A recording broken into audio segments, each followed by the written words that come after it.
Police and Assistant City Clerk, you are hereby directed to call a special session of the City Council to be held on Tuesday, April 21st, 2026 at 6:30 p.m. in the Historic Federal Building for the purpose of receiving presentations on certain fiscal year 2027 department budgets. Good evening and welcome to a special session of the Dubuque City Council for April 21st, 2026. As a reminder to our participants, you can provide in-person input or virtual audio and written input during tonight's budget presentations. Input options during the live meeting include in-person attendees may approach the podium when the mayor asks if there's any public input for the presentation they would like to speak to. Remote attendees can log into GoToMeeting using the login links, phone numbers, and access code that appear on the broadcast and live stream and posted on the front page of the meeting agenda. This option includes audio input and written chat input. If you are participating via computer, indicate which presentation you would like to speak to in the chat function, or note that you would like to speak during the appropriate section. If you are participating via phone, indicate which presentation you would like to speak to during the appropriate section. All comments, whether in person or virtual, must be accompanied by a name and address.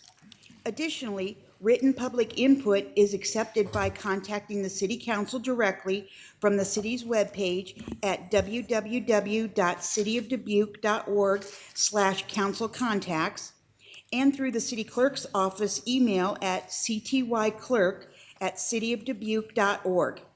Attendance at tonight's meeting is as follows. Mayor Kavanaugh. Here. Council members Leindecker. Here. Resnick. Here. Roussel. Here. Sprank. Here. Staver. Here. Wethel. Here. City Manager Van Milligan. Here. Thank you. I'll turn it over to you, Mayor. All right. Well, welcome everybody. We are here for another night of budget hearings. We have 4 this evening, and we're starting with the Dubuque Regional Airport. So I'll hand it over to Todd Dawson. All right, thank you. Good evening, Mayor, City Council, Todd Dawson, Dubuque Airport.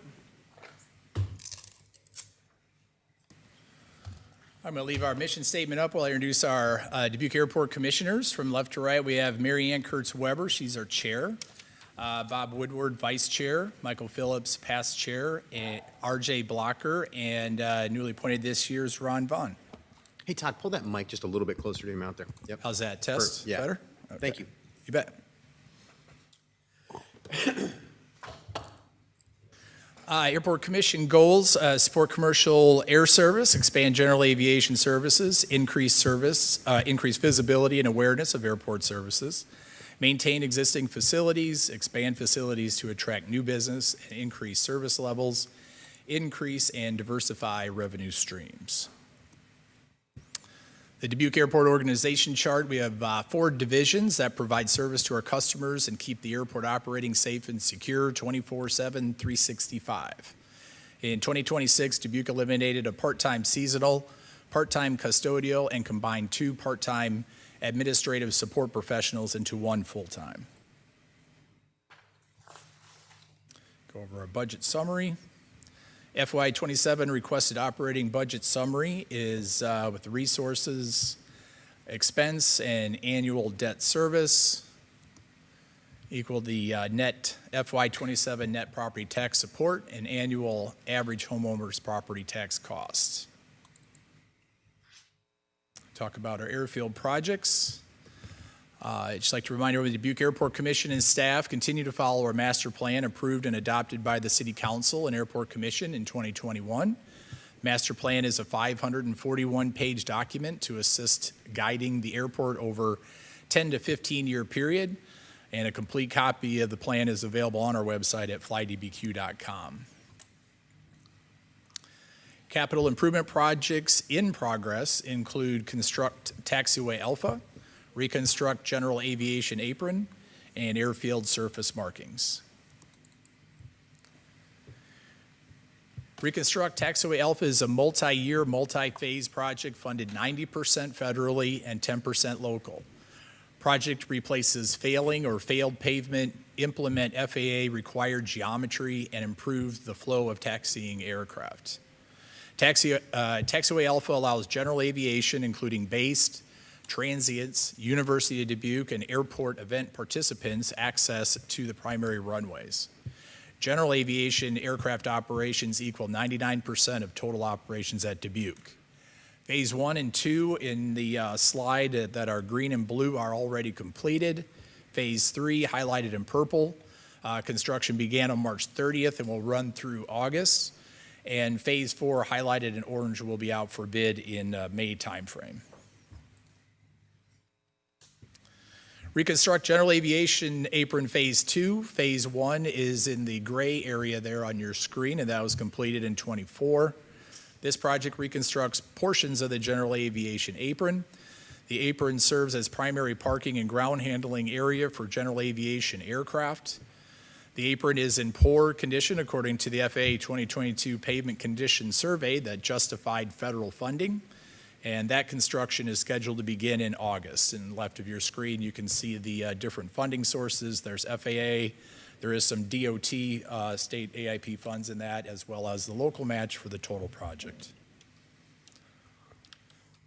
University of Dubuque is currently under construction on major improvements to the airport campus.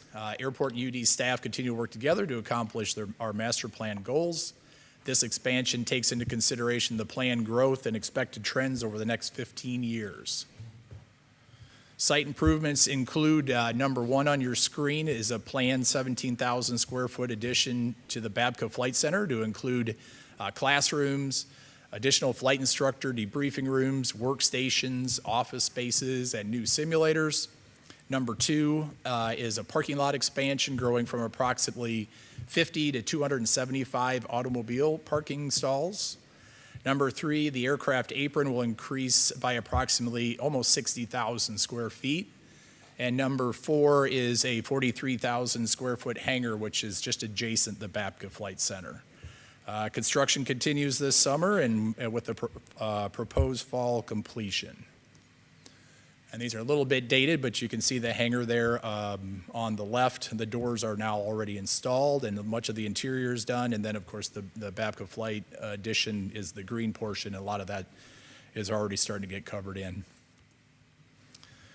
Following master plan recommendations, FY 27 capital improvement projects proposed. Taxiway Alpha CIP in your council workbook showing the breakdown of federal and local funding. I'd take a minute to review the FAA AIP grant funding related to enplanements. So commercial service airports are publicly owned airports that have at least 2,500 passenger boardings or enplanements each calendar year. Primary commercial service airports that have more than 10,000 enplanements each year, their funding is not less than $1.3 million or more than $22 million for each fiscal year. Non-primary commercial service airports are airports that have at least 2,500 and no more than 10,000 enplanements each year, and they receive funding on a sliding scale that ranges from $150,000 to $1.3 million. General aviation airports are public use airports that do not have scheduled service or less than 2,500 annual enplanements. Their funding ranks low in the FAA National Priority Ranking System and is usually discretionary funding limited to high safety issues, for example, runways, taxiways, and safety areas. So prior to submitting our FAA federal fiscal year 27-31 ACIP or AIP application, Dubuque staff met with FAA Central Region Planner. So in FY 27, based on 25 calendar year, Dubuque has approximately 8,264 enplanements, and those are pending FAA official numbers. According to FAA guidance, Dubuque will be eligible for just over $1 million entitlement plus discretionary funds. So Taxiway Alpha Phase 5 is eligible for program funding. For the next fiscal year, FY 28, while Dubuque and partners continue to explore options to restore commercial air service, enplanements are unknown for calendar year 26. Because Taxiway Alpha Phase 6 is the final phase of the project and has a safety component separating the University of Dubuque training aircraft with other aircraft, staff will continue to work with FAA to pursue discretionary funding. And then the remaining years, FY 29 through 31, We'll continue to show demand for projects and pending employments, work with the FAA. If Dubuque is not eligible for entitlement or discretionary funds, projects will be discussed during the City of Dubuque fiscal year capital improvement program. Funding would then be considered 100% local funds, unlike the current 90% federal, 10% local. So this is showing FY Phase 5 in the, I guess that's kind of turquoise there, is eligible, and that will substantially complete connecting the taxiway Alpha. And FY 29 Phase 6 funding is pending. And then I also included a list of impact of future. All these projects are FAA AIP eligible projects currently listed in our master plan 29 through 32.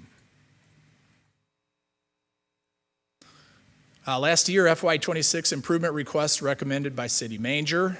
One was the mechanical vehicle lift, and there's some pictures of the lift lifting different pieces. There's one lift, but its pictures represent lifting different size and pieces of equipment at the airport. And then we also combined 2 part-time positions into 1 full-time administrative support professional. FY 27, we have no improvement level package requests submitted. Performance measures and stats.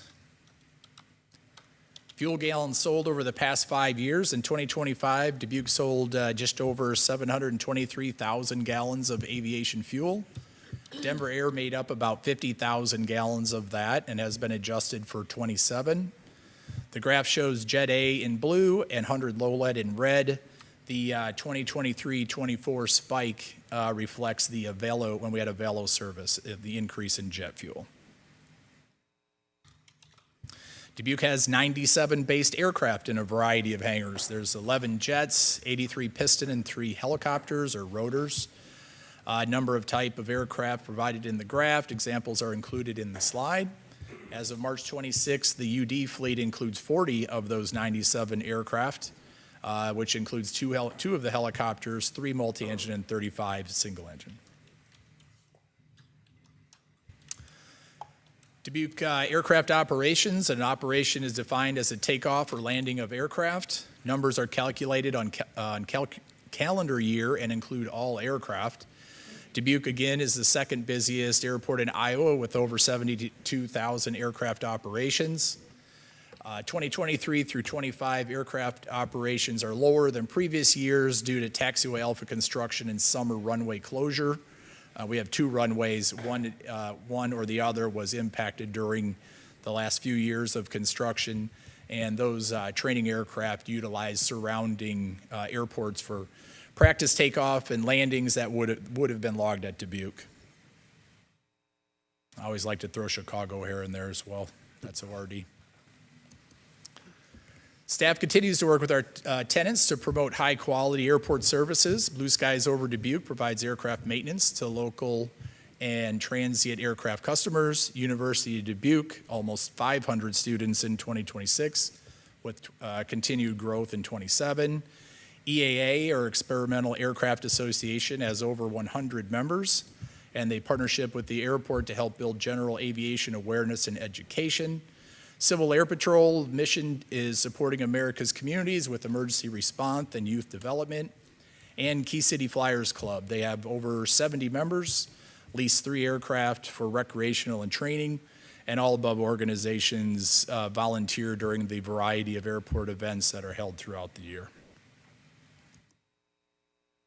Partnerships providing community outreach at the airport through tours and gatherings. There's some pictures and examples of a few tours.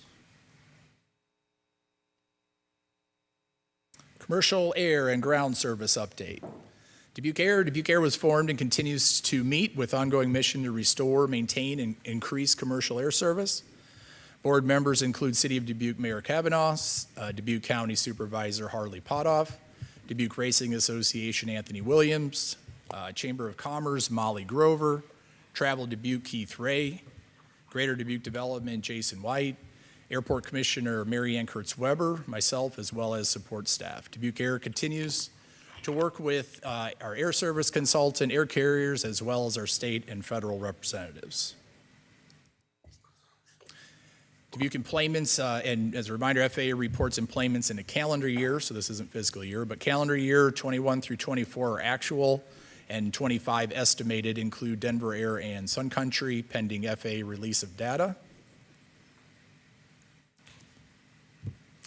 I also like to remind you in 2022 master plan and Appendix C, economic benefit analysis comparing with and without commercial air service.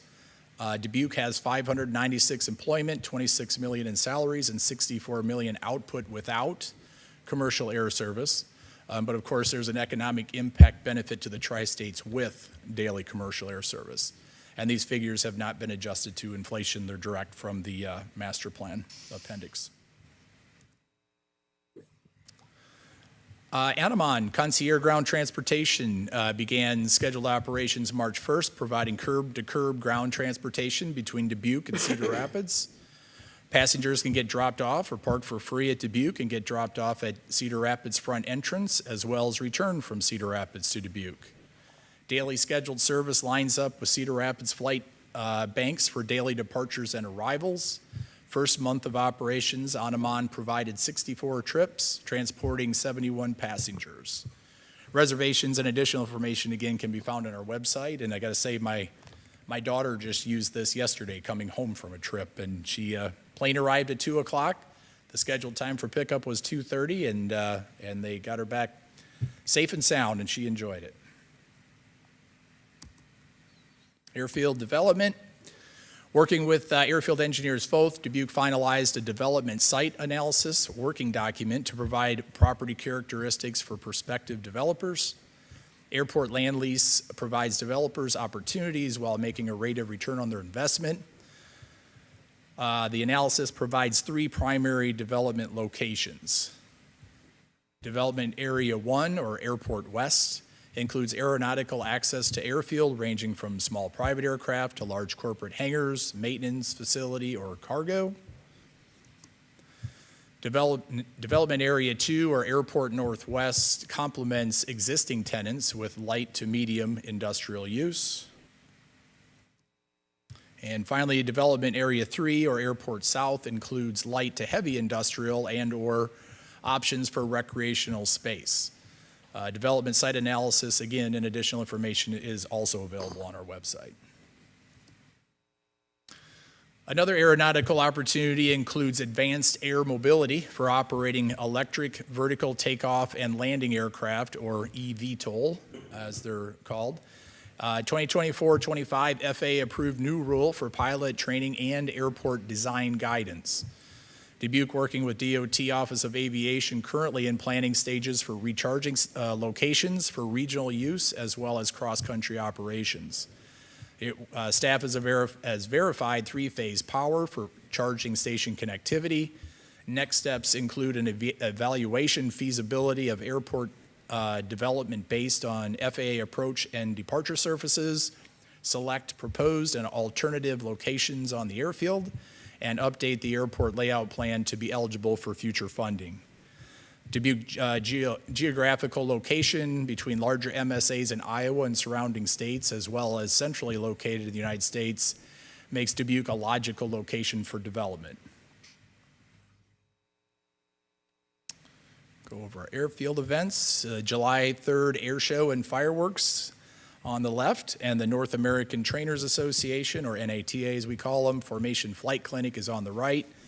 Both events are going to be returning this summer. Honor Flight of Dubuque flew veterans and volunteers to DC to view monuments and gather with their comrades. There are 2 additional honor flights scheduled for this May. And similar to 21 and 22, Dubuque staff will ground handle both Team 757 charters and Team private charters on the terminal apron. Multiple corporate aircraft reservations, some dropping and going, some staying during the event. Approximately 65 large corporate aircraft parked on aprons and a closed runway in 22. All airport employees and several volunteers work day of the game to make it a safe and efficient operation. And with that, thank you. I encourage everyone to visit our website for more information, and happy to answer any questions you may have. All right, thanks a lot, Todd. Okay, well, we're in a public hearing, so we'll go to public input first. Does anyone here have any public input on the airport and the budget for this year? Seeing and hearing none here. Anything virtually? Okay. All right, then we'll come back to us for discussion. Mr. Resnick? Thank you. So how's jet fuel doing? Do we have plenty of it and it's nice and cheap or? No. So what is what's that like now? Jet Yeah, so as you, obviously, you're well aware, it's a volatile market right now. Actually, last I checked, I think the barrel was back down to around an $88 a gallon, but it was high, or a barrel. It was as high as over $110 a barrel, and when it starts reaching those rates, obviously, that cost gets passed all the way down, right? Has it impacted to Dubuque? I haven't seen a major impact, but, even globally, you've probably heard on the news, Europe, they have maybe a month or two of jet fuel left, is what I've heard. I've also heard in the States that it could potentially even be impacting the States as in midsummer.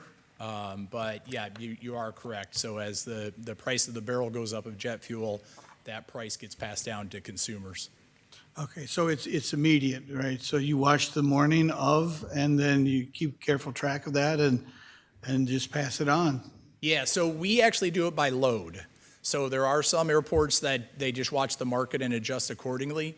We try to be fair as possible. So what we purchase that load for, then of course you've got your taxes, you've got your fuel provider fee, you've got your overhead expense, and a lot of people think, oh, well, that's just the kid that's pumping or the young man or woman that's pumping the fuel. But, in reality, it's everything from insurance, administrative costs, the fuel trucks that we have to own and maintain, the fuel farm, and all the things, even just time to accept a load, to refill trucks, things like that. So, of course, we have our overhead, and then there's the margin, and then, of course, we also take that and we compare that. We have a list that we provide our commissioners every couple months, or if they ask for it more frequent, we can. But we compare those rates with other markets. So we do like-size airports, and by that I mean airports that offer the same services as we do. Snow removal, aircraft rescue, firefighting, de-icing, all the stuff that we do at the Jet Center. But we also compare it with airports that are smaller than us, that may actually only have a self-fuel jet where they have to pull them out and fill themselves. So those are always lower because they don't have the overhead. And then we also compare it with airports that are larger than us, and typically those are the more high-end fixed base operators or FBOs, like a Signature or things like that, and their fuel is usually much higher than ours. So you mentioned that it might be an issue later in the summer. Do we have a possible issue with the Field of Dreams game?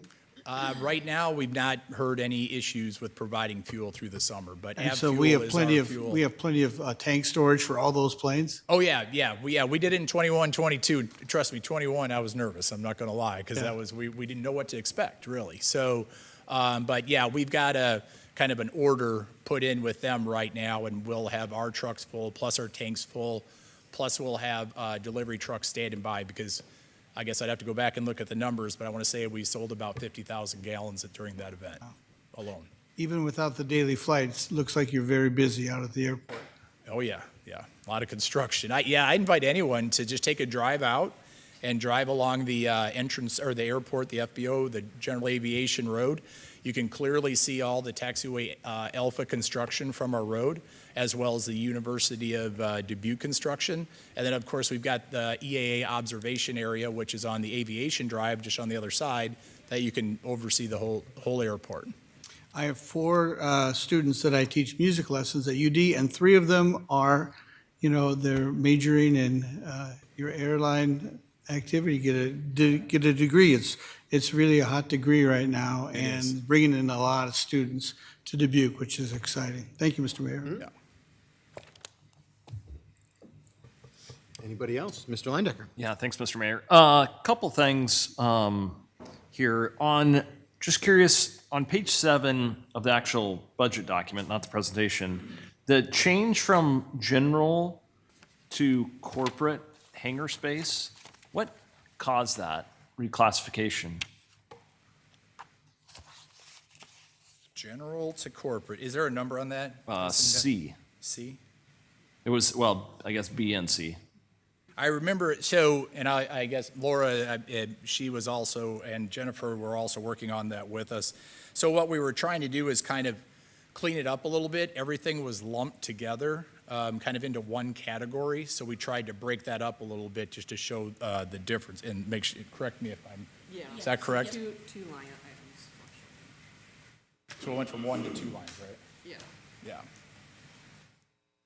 From the difference between hangars that are not airport owned, but the land is owned, land lease? Yeah, Is that- so, correct, yeah. So there are hangars at the airport that are owned by the individual, and we lease the land. So there, obviously, that's a different rate, right? And then there are hangars that we rent out to whatever, it can be anything from a single engine, small T hangar up to a corporate hangar or a bulk storage. Okay, all right, thanks. Yeah. That makes sense. I appreciate you highlighting the UD expansion. It's very exciting, everything they have going on out there and their projected students that they're gonna have. Is our lease expense projected in here in the presentation, showing the increase associated with that? And I'm going to have to double check that one for you as well, but if I recall, just from memory, UD leased all of the land prior to, because they wanted to protect it, because we knew we were going to do future expansion. So they are already doing a land lease for that whole parcel. Now they're acting on it and building the structures, I see. Okay. including the apron. Okay, gotcha. Final question, on page 12, it shows there is a budget increase in fuel this coming year. So there's a drop in fiscal year 25, but then it pops back up, it looks like. What is attributing to that increase? Correct me if I'm wrong, do we take the previous years for budgeting fuel? Page 12, the 25 actual compared to the estimated. Laura's looking. Some are based off of equations. I noticed, I mean, it's over 100,000 additional gallons, which I thought that was pretty good. It's a good sign, but just wondering if that was Field of Dreams related or Yeah, I mean, Other stuff? we could have added some in for that. And I'm thinking, is this back to when October, before we had, change in commercial service when we put this together? That would have been another add. That might be an IOU. We can't answer it. Yeah, so I'll have to, I owe you on that one. Okay, yeah, I'll thank get you. back to you on that, though. Okay. Thanks.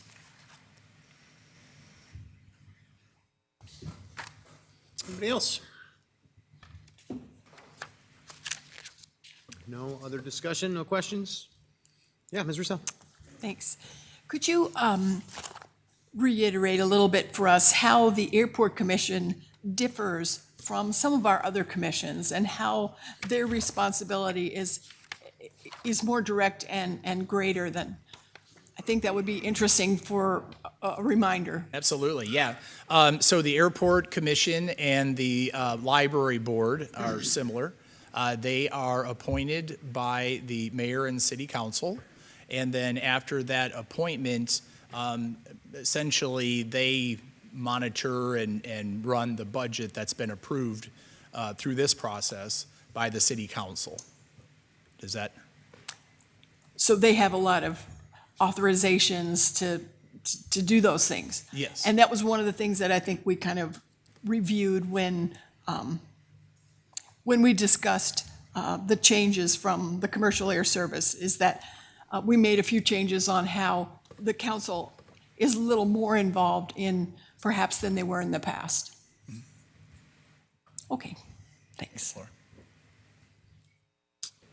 All right, well, if we got no other discussion, Todd, thank you very much for the presentation. And I just want to say to you and your team, thank you for a lot of work these last couple of years. You guys, I mean, you have done a ton. You laid out a lot of things that you're still going to be working on, parking planes for the Field of Dreams game and things like that. And obviously UD is growing, which is fantastic. It's really good. But you've been through a lot of stuff with working on the commercial air service, and I just want you to know how thankful I am and the council is for the work that you've done, and you've done a great job of it, so thank you. Got great support and a great team, so. All right. Thank you. Well, thanks a lot for the presentation today. You bet. Okay. I'm enjoying the clapping the last couple of nights. We've got a new crowd that likes to clap for the presentations, and I actually kind of, it's nice to just say thank you, so thank you for doing that. All right. Office of Human Rights is up next, so I believe our Assistant City Attorney Jason Lehman will be giving this presentation.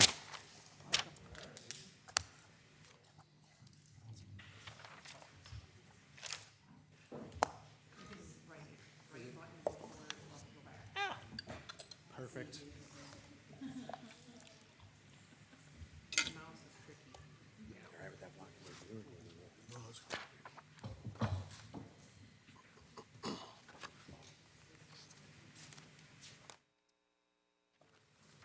We are ready when you are, Jason. I am ready. All right, good evening, Mayor, City Council. My name is Jason Lehman. I am an Assistant City Attorney with Dubuque, but I'm here tonight in my other role as the Interim Human Rights Director. I have had that role since our previous director left the city's employ back in, I want to say it was around middle of September of last year. And I've been doing this since about that time, maybe October or so. So we'll jump in. Our mission statement is to build a community where every individual feels respected, included, and treated with fairness. And we do that through education, civic engagement, and community partnerships, where we uphold civil rights and promote belonging and shared humanity within our organization, within the community, and across city services. To do that work, we rely on both staff. That's our staff, me, Anne Marie, Jeanette, our human rights specialist in the back. We are technically two full-time equivalents, although really it's been Anne Marie and a little bit of me with a little bit of help from some other folks. We also have a board, which is now fully staffed with the recent appointments. So we have a 9-member board. At least 2 of them are here tonight. I've got Dave Heyer, our board chair. Rick Baumover is sitting back there as well. They have been involved in almost all of the things, pretty much all of the things that the commission does. Dave and Rick have been there right alongside us. There are 4 main service areas that Human Rights has. The ABC plans, those are access, belonging, and community plans. Each department has, or would have, one of those. We have advocacy, enforcement, and education. Advocacy enforcement is more outward-facing. ABC plans and projects education is more inward-facing, although there is an outward component with education as well.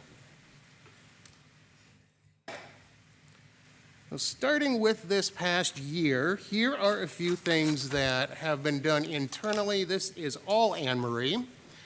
Monthly culture creator presentations at an all-employee Wednesday webinar. These are all-employee meetings held every Wednesday.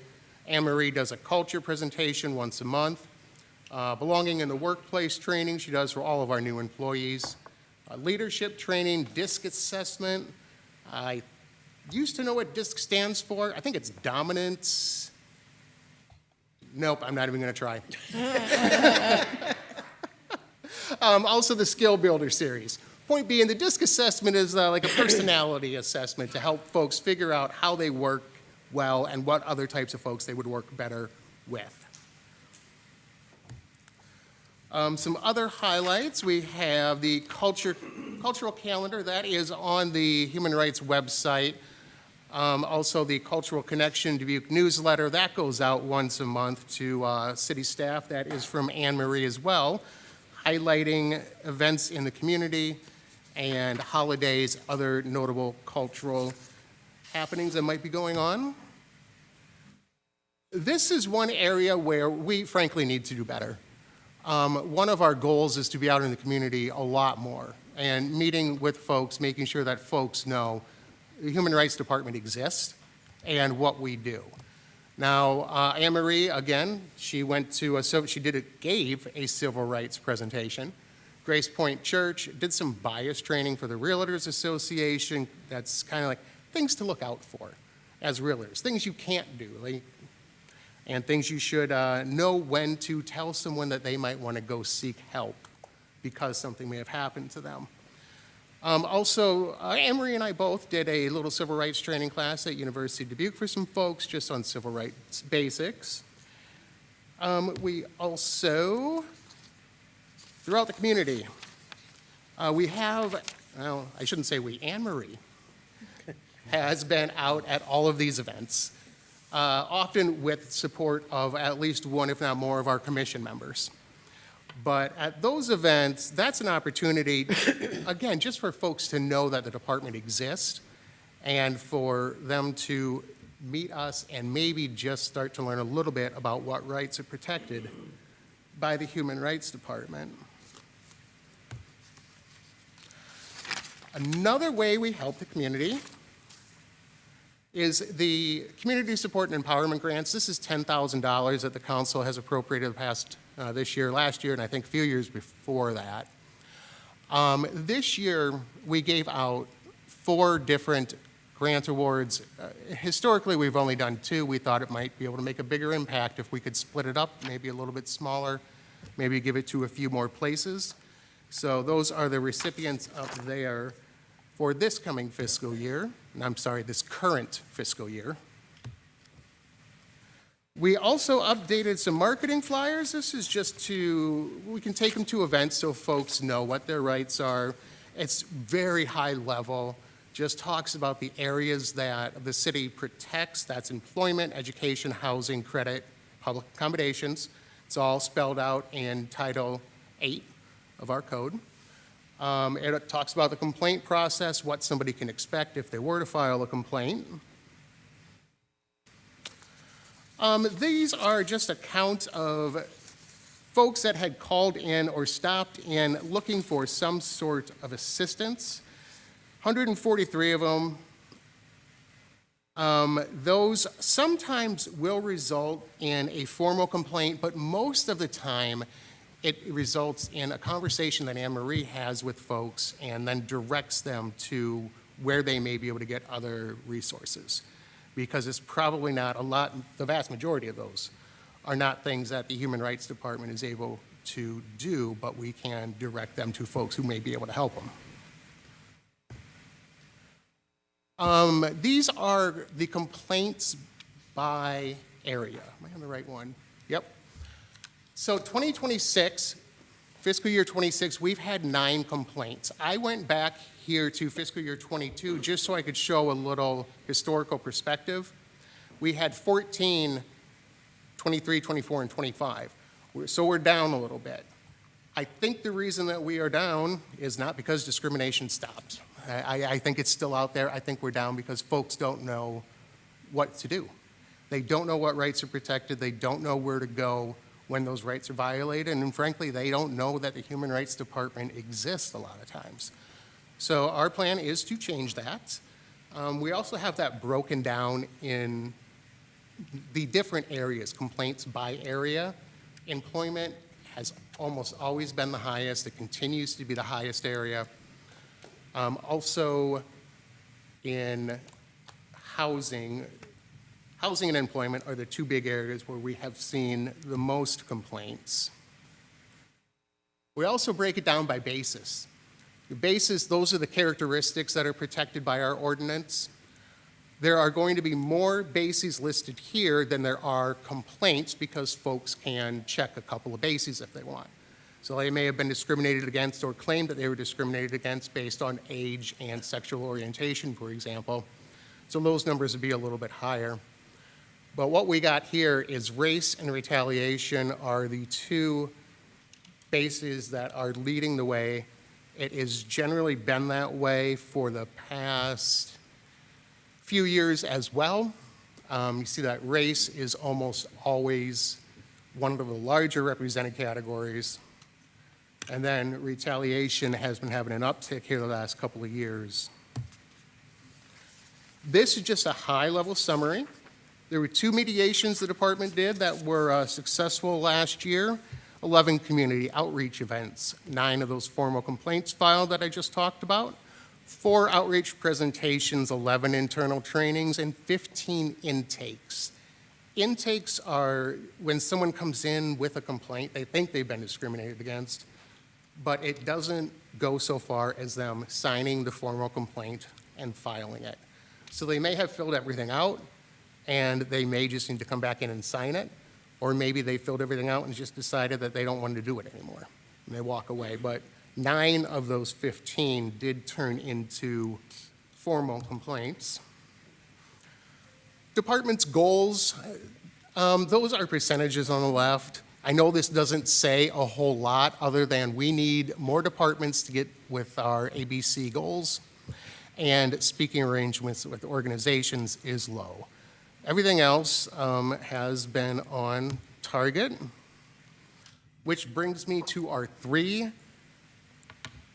non-recurring improvement package requests. It's a total of $10,500. Excuse me, and that is for 3 different projects. The first one is just a community dialogue event. We think it's important just to get folks out talking to each other so we can foster some mutual understanding and build trust across these groups. We're asking for about $2,000 for that. That gets a meal for folks because that's what's going to get people out is some sort of food, marketing materials to tell them about the food, and social media advertising and whatnot. The other event that we are looking to hold is similar. It's a Know Your Rights event. It is essentially what it says. You know your rights because you don't know if you are being discriminated against if you don't know what your rights are. And it's no good if you know what your rights are if you don't know how to enforce them. So we need folks to understand that bit as well. And to get folks to that, we have our 3rd improvement package request. That's bus wrap social media campaign, essentially just advertising the existence of the department and how we can help folks who believe they may have been discriminated against. So that's the non-recurring improvement package request of $10,500. And then that leads us to our future initiatives. We talked a little bit about those ABC plans. But really, we need more educational sessions within and outside of the organization. That's largely going to be discussions about belonging-related topics. Want to expand our outreach. We're going to get our commission more involved and make sure that folks recognize not only the staff, but the commissioners. So folks in the community will be able to pick people out and say, I know that you are with the Human Rights Commission. I know I can go to you if I feel like I'm being discriminated against. So that leads us to our property tax support request of just under $300,000, $297,540. That comes to $466 per average homeowner in Dubuque. And that money will have a direct impact on the work that the Human Rights Department does, which also leads to increased public safety. And I know folks don't often think of human rights as having anything to do with public safety.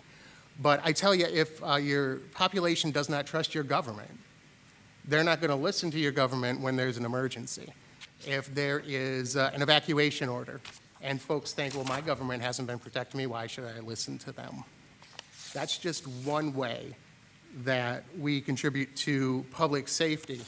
They also prevent systemic issues from, well, I guess becoming systemic. We can catch issues before they get to become systemic issues.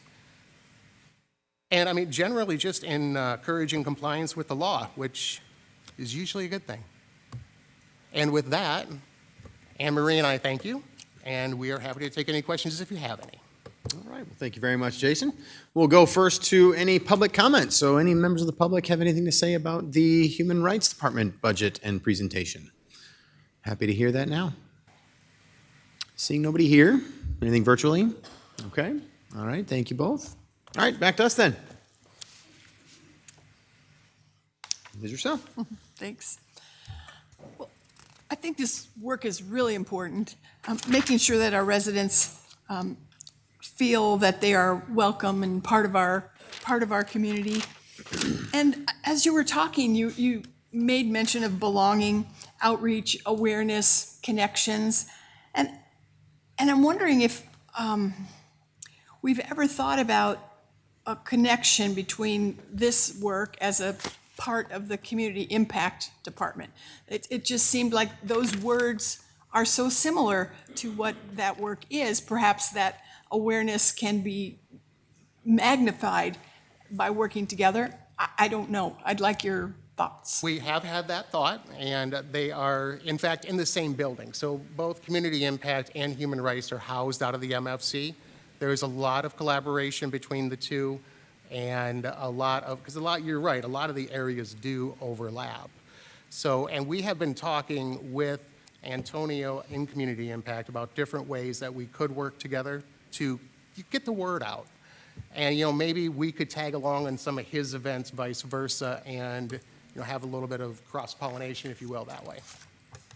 That makes a lot of sense. Thank you. Others? Mr. Resnick? Thank you very much. So I'm looking at page 35, and I'm trying to figure out, so Jason, are you partially funded by the Human Rights Department and partially funded in our legal division, or how does that work?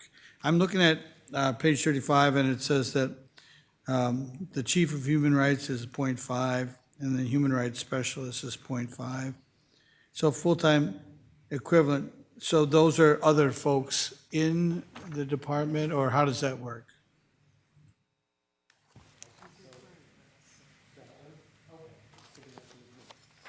The answer is yes, I'm funded completely out of legal. Okay, That is the answer, yes. so you're totally funded out of legal, and then, so who's Chief of Human Rights and Human Rights Specialist? Well, right now, there is no Chief of Human Rights. That position is open. I'm the interim Human Rights Director. Chief of Human Rights was the former title. That is the Human Rights Director now. I guess what I'm saying is, it says there are two employees, and if Anne Marie is one, who's the other one? So you're correct, it would be the director. Now, right now, we have an interim director. So I see, And we're so this is recruiting for for- next year. We are recruiting. It's not your Yes. permanent, but you're doing such a great job. Well, thank you, sir. Okay, so it's, all right, so we're going to build it up, and you're going to go back and spend full time in the legal department. Here's hoping, yes. Yes, yes. Well, we appreciate you stepping up, and that clears up things. Thank you. Thank you, Mr. Mayor. Any other discussion on this? Otherwise, Ms. Wethel. I would just like to thank the commission members. I know a couple of you are here tonight. If there's a place and a space where it is challenging right now, I feel like to serve on a board and commission, I think this is a very challenging one as we work to do our best for our community. So I want to take a minute to thank you especially. Thanks. All right. And I'll just close with the same. I don't have any questions. Jason, thank you for the presentation. Thank you, Anne Marie, for doing all the work, apparently, according to Jason. So, yeah. All right, now we're overdoing it on the applause, everybody. Come on. So, but in all seriousness, just to kind of go off with what Ms. Wethel said, there's been a number of discussions in the last couple of years just about human rights in general. I think I've said over and over again, I think it's rather odd, and I think in many ways very sad that we are. That human rights have come under attack in general. And I know that in our community, people take great value in the work that you do. The commission members who step up to play these roles, I think people take great value in that as well. You mentioned, there's just the events alone, and I know you don't throw the events, you're at the events, but when you go to the events that we have in town that celebrate the diversity that we have in our community, and I see Anne Marie there every single time when I go and visit her table. And you hear from people frequently how much that matters to them, no matter who they are. We in Dubuque, I think, appreciate very much that we are doing the work to try and accept one another as the human beings that we are, recognize all of our human rights, and live in a community and create a community that is a welcoming place. We're working very hard at it, and I, for one, appreciate it, and I think a lot of people do. And I'm looking forward to that work continuing. No matter what goes on in other places, I think it's important that we continue this work. So thank you very much for everything that you're doing, and I really do appreciate it. So thanks for the presentation. Thank you all for all your support. Okay.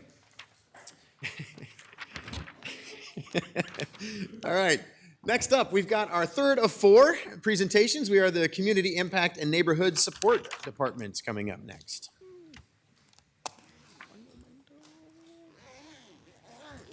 Oh, it's not yours? Oh. Were you in?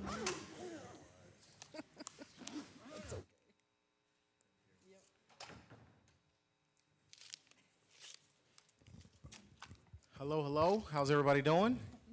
Good. Okay, first I want to say, before we consider adding more departments, let's just talk about this, okay? First of all, I want to say it has been such an honor and a privilege to serve in this community, in this capacity, with leaders such as yourself who believe in this work. It is very critical and important work to our community. I also want to just shout out our communications department, as they have been very intentional with our branding, with the initiatives that we get to serve within our department. So we'll start with our mission.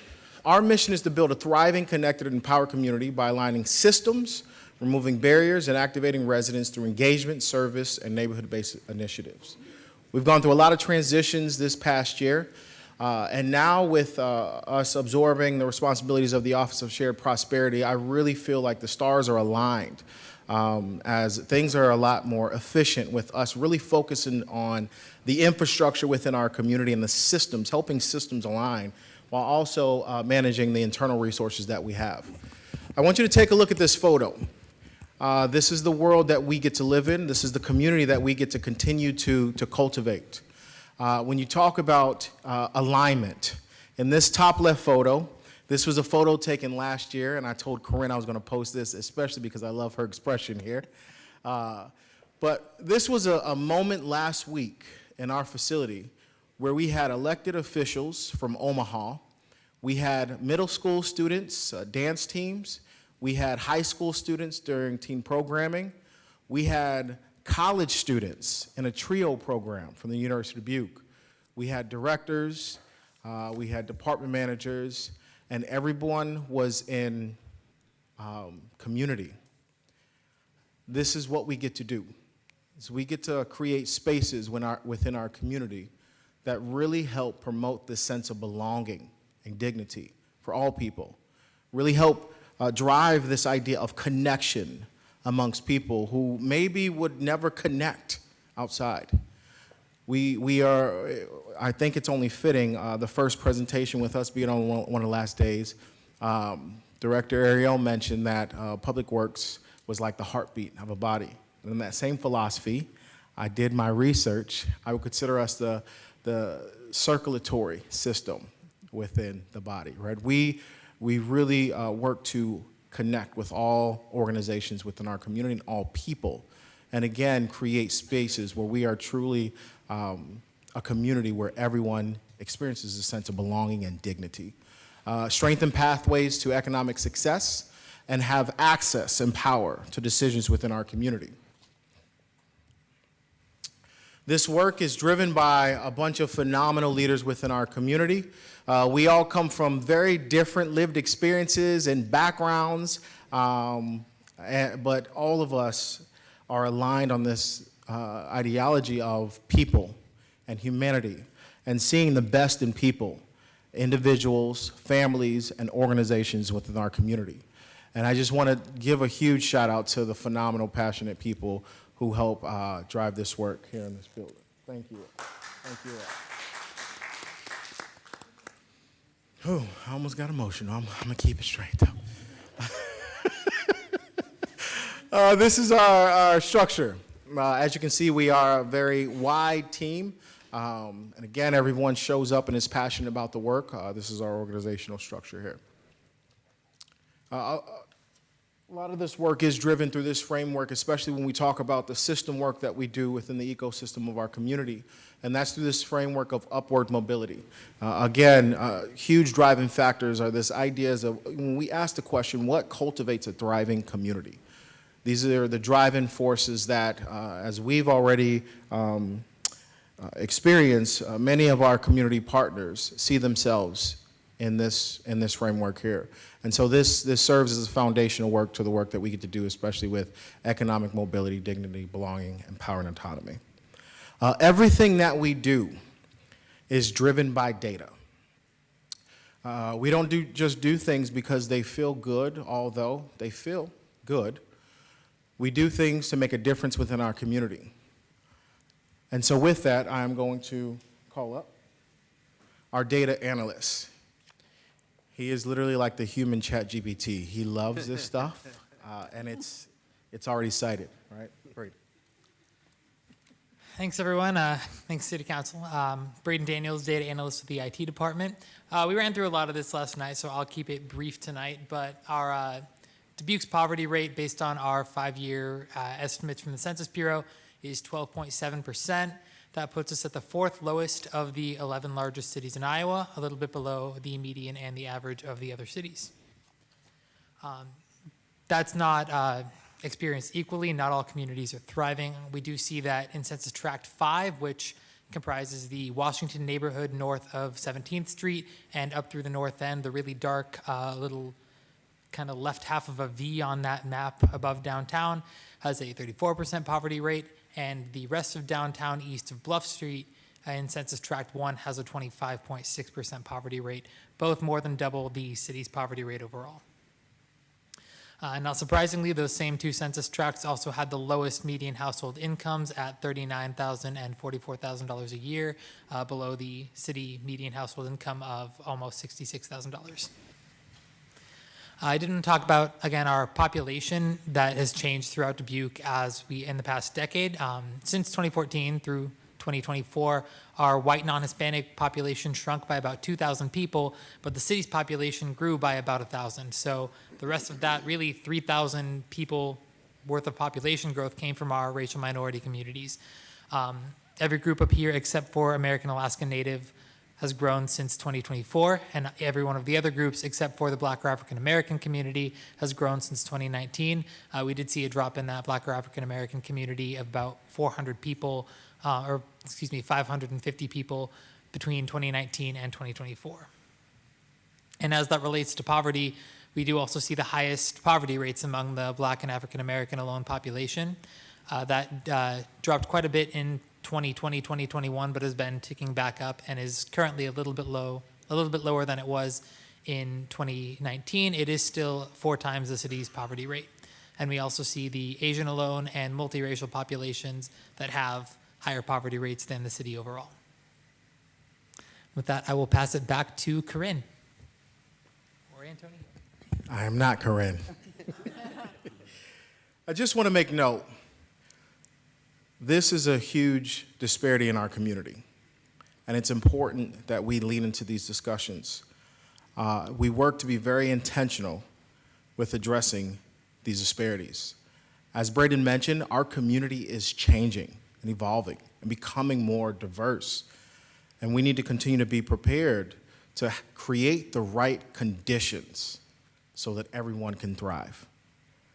When you ask yourself, who's responsible for creating the right conditions within the community so that all people can thrive? I am extremely grateful that we have chosen to take responsibility for that and doing this work. And so again, we spoke a little bit about the external system work with aligning resources and community partners so that we can maximize our efforts. But I'm really also excited to talk about some of the internal services that we get to serve within our department as well. And hopefully by the end of this budget, you'll see how these two external system works and internal resources and initiatives, how they work in unison to help cultivate a thriving community. So with that, Miranda. Hi, I'm Miranda Redmond. I serve as the Community Diversion and Prevention Coordinator. My role is focused around barrier reduction and prevention for residents in our community who experience poverty, substance abuse, and brain health concerns by getting them connected to resources, services, and programs that exist within our community to ensure everyone is thriving in a very safe community. This upcoming fiscal year, we'll be launching our universal application, which will help increase accessibility to our residents to understand which City of Dubuque financial assistance programs they are potentially eligible for and connecting them to the right people in those departments as well. We will also be working on a discounted internet program to help increase internet accessibility for our residents who qualify with their income. And then this past fiscal year, my main priority has been on our Community Impact Service program, which we launched on January 1st, 2025. So our program allows residents to address their City of Dubuque fines and fees through service opportunities. And when we look at service opportunities, yes, we're looking at community volunteering, getting our residents involved with local nonprofits, but also helping move forward city initiatives as well. So you'll see up there, we have some pictures. We had some of our residents in our program, they were able to help us get city life going, but while also getting that information from the program, so it was amazing. We also get our residents connected to personal empowerment opportunities as well as professional development opportunities. So we're ensuring that our residents are getting the support that they need to thrive in our community, while also we're giving them the skills to be successful, to thrive, to maintain a job, how to get a higher income. Since we launched our program back in January 1st, 2025, we have seen almost 900 hours of residents investing their time into our program. So they're meeting with us, we're building that relationship, that trust with our residents, understanding what they need and getting them connected, while they're also giving back and re-engaging with our community. All of our residents who are in our program are required to participate in 2 hours of service per week at a minimum. If they have more time, we're never gonna say, stop serving. So before we implemented this amazing program, we wanted to ensure that it was data-driven and outcome-focused for our residents. And so we needed to understand where poverty exists within our community, but also understanding what fines and fees are impacting our residents the most. And we found that our utility billing fines and fees were impacting our residents the most.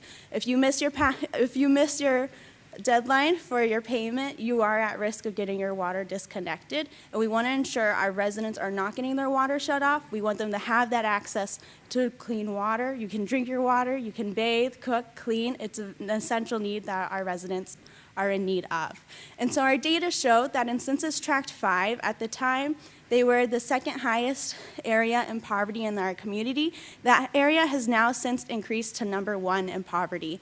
And then we looked at the highest concentration of past due and delinquent accounts, and we also found that Census Tract 5 had that strong correlation as well. So to make the most impact with our pilot program, our focus was on Census Tract 5. So results from our program. So during this fiscal year, we've had 32 program completions with our program. So that means residents came into our program, they got to serve, we got them connected to those resources and services that are gonna help them thrive and stay within our community. And so we were also able to get them to stay on top of their bills moving forward as well. This year, we've impacted 203 household members. So we don't just look at the primary account holder, we look at the household as a whole. What are their kids doing? How can we get them engaged? We really make it a family-oriented program. And so since we launched to today, we have now seen 50 program completions, which is so exciting. But we've also impacted 287 household members in our program. So that means we've helped our residents avoid a water disconnection, we've helped them avoid evictions, and so it's very essential that we keep doing what we're doing.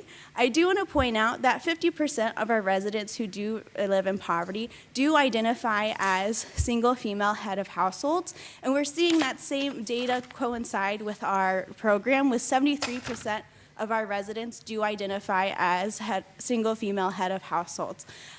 In addition, we designed our program very strategically, so we know if they qualify for our program, they also qualify for the City of Dubuque Discounted Utility Billing Program, which does take 50% of the base rate off of residents' utility bills to help their payments be more manageable in the future. And so I can give you all the data in the world, but I think it's very important to hear from what our residents have said to us about our program when they complete their post-program surveys. This program saved my life when I felt there were no other options and my back was against the wall. I am very thankful for what the team did for me during my time of need. I had no idea there was such a huge need for volunteers. I was negative going in and had experiences, and it gave me a new perspective on how things work and people's need. It would be awesome if heat and electric bills could be handled this way, and surprisingly, we do hear that a lot.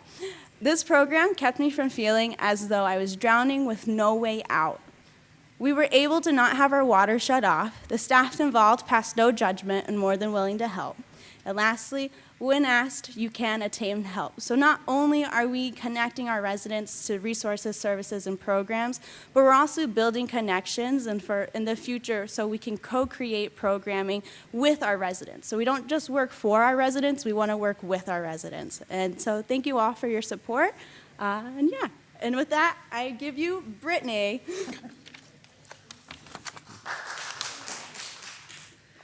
Good evening. My name is Brittany Hayes, and I am the Community Service and Outreach Coordinator.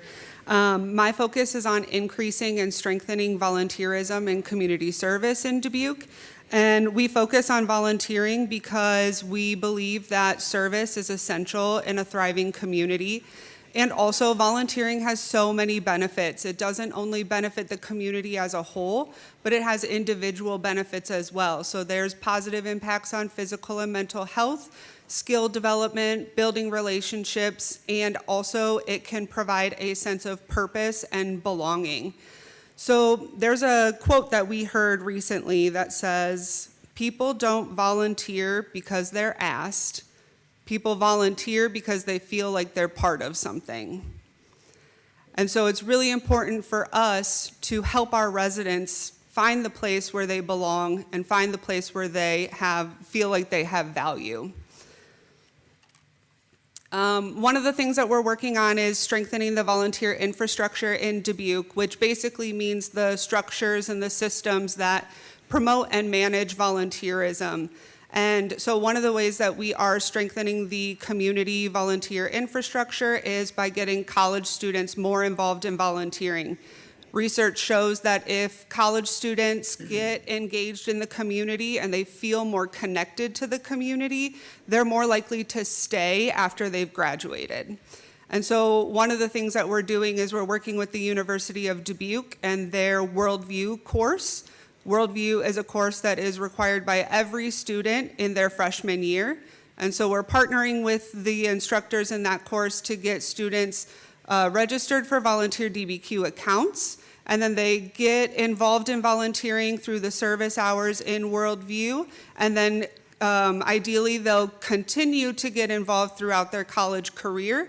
And then by the time they graduate, they'll feel more connected to Dubuque. They've built those relationships, and they'll want to stay here after they've graduated.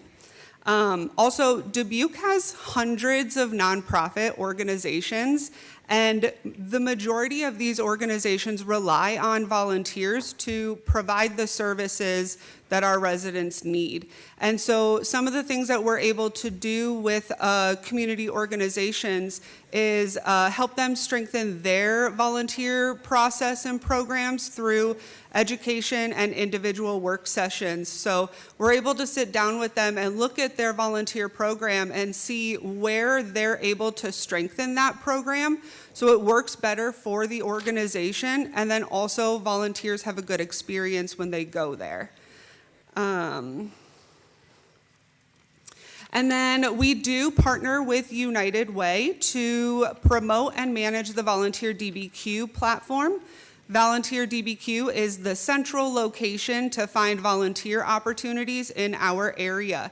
And so we have seen steady increases in engagement in this website, which basically means people want to get involved and they're able to find ways to get involved through this website.